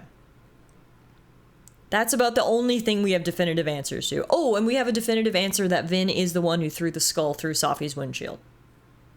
Those are the two mysteries we can check off our list. Everything else, not a clue. Bronny says, I'm so confused, I don't even know what questions. Now remember, this was episode 3. There are 5 episodes, so we have 2 more episodes to unravel things and figure out a lot of our other questions. Obviously, main question number 1, who shot Safi? Question number 2, what the hell just happened with the alternate Max? What was she looking for? How did she turn into Safi? Question number 3, sort of branching off that, is what is going on with all these evil doppelgangers? Question number 4, why did Yasmin want to cover up Maya and what happened with her?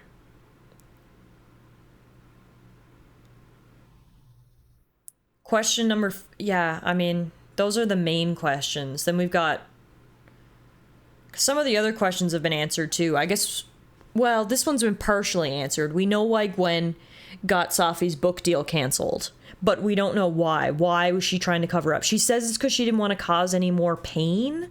I don't know if that's the full answer or not. There's just, yeah, there's a lot. Those are the main questions, though, had to do with the doppelgangers. And we still need to actually catch Mr. Plagiarism, that's right. All right, well, while we take some time... Oh, Kirky poses a great question. He says, if Safi can transform, can we trust the other people in the alternate reality? That's a good point, too. Is anyone even who they seem? Another question is Buns. We ran into... I am convinced we ran into Doppelganger Buns when she was being sus. Was that really Buns? Was that someone else? Are we dealing with one person here who's just like a shapeshifter? All these questions and more will hopefully be answered in episode 4 and episode 5, but while we take a minute to digest what the actual fuck just happened, we get to go through one of my favorite parts, which is seeing what decisions everyone else made. So number 1 was the first decision we had. Did we try to save Alderman? We were in the mega majority for this one. 82% of people did hang on to him.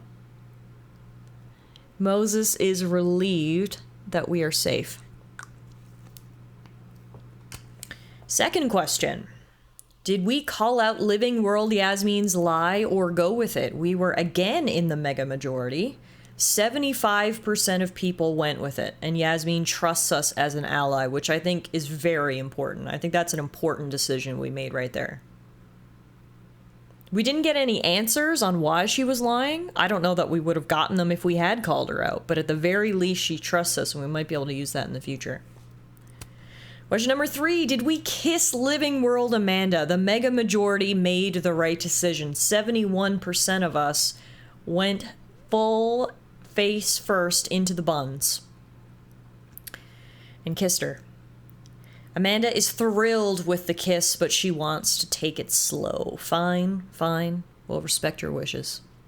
That poor 18% didn't get the opportunity. Man, what a bunch of losers. Did we kiss Dead World Vin? We are in the majority. 49% of people did pass. Vin is a little let down. 32% of people did kiss him, and 19% of people didn't talk to him at all.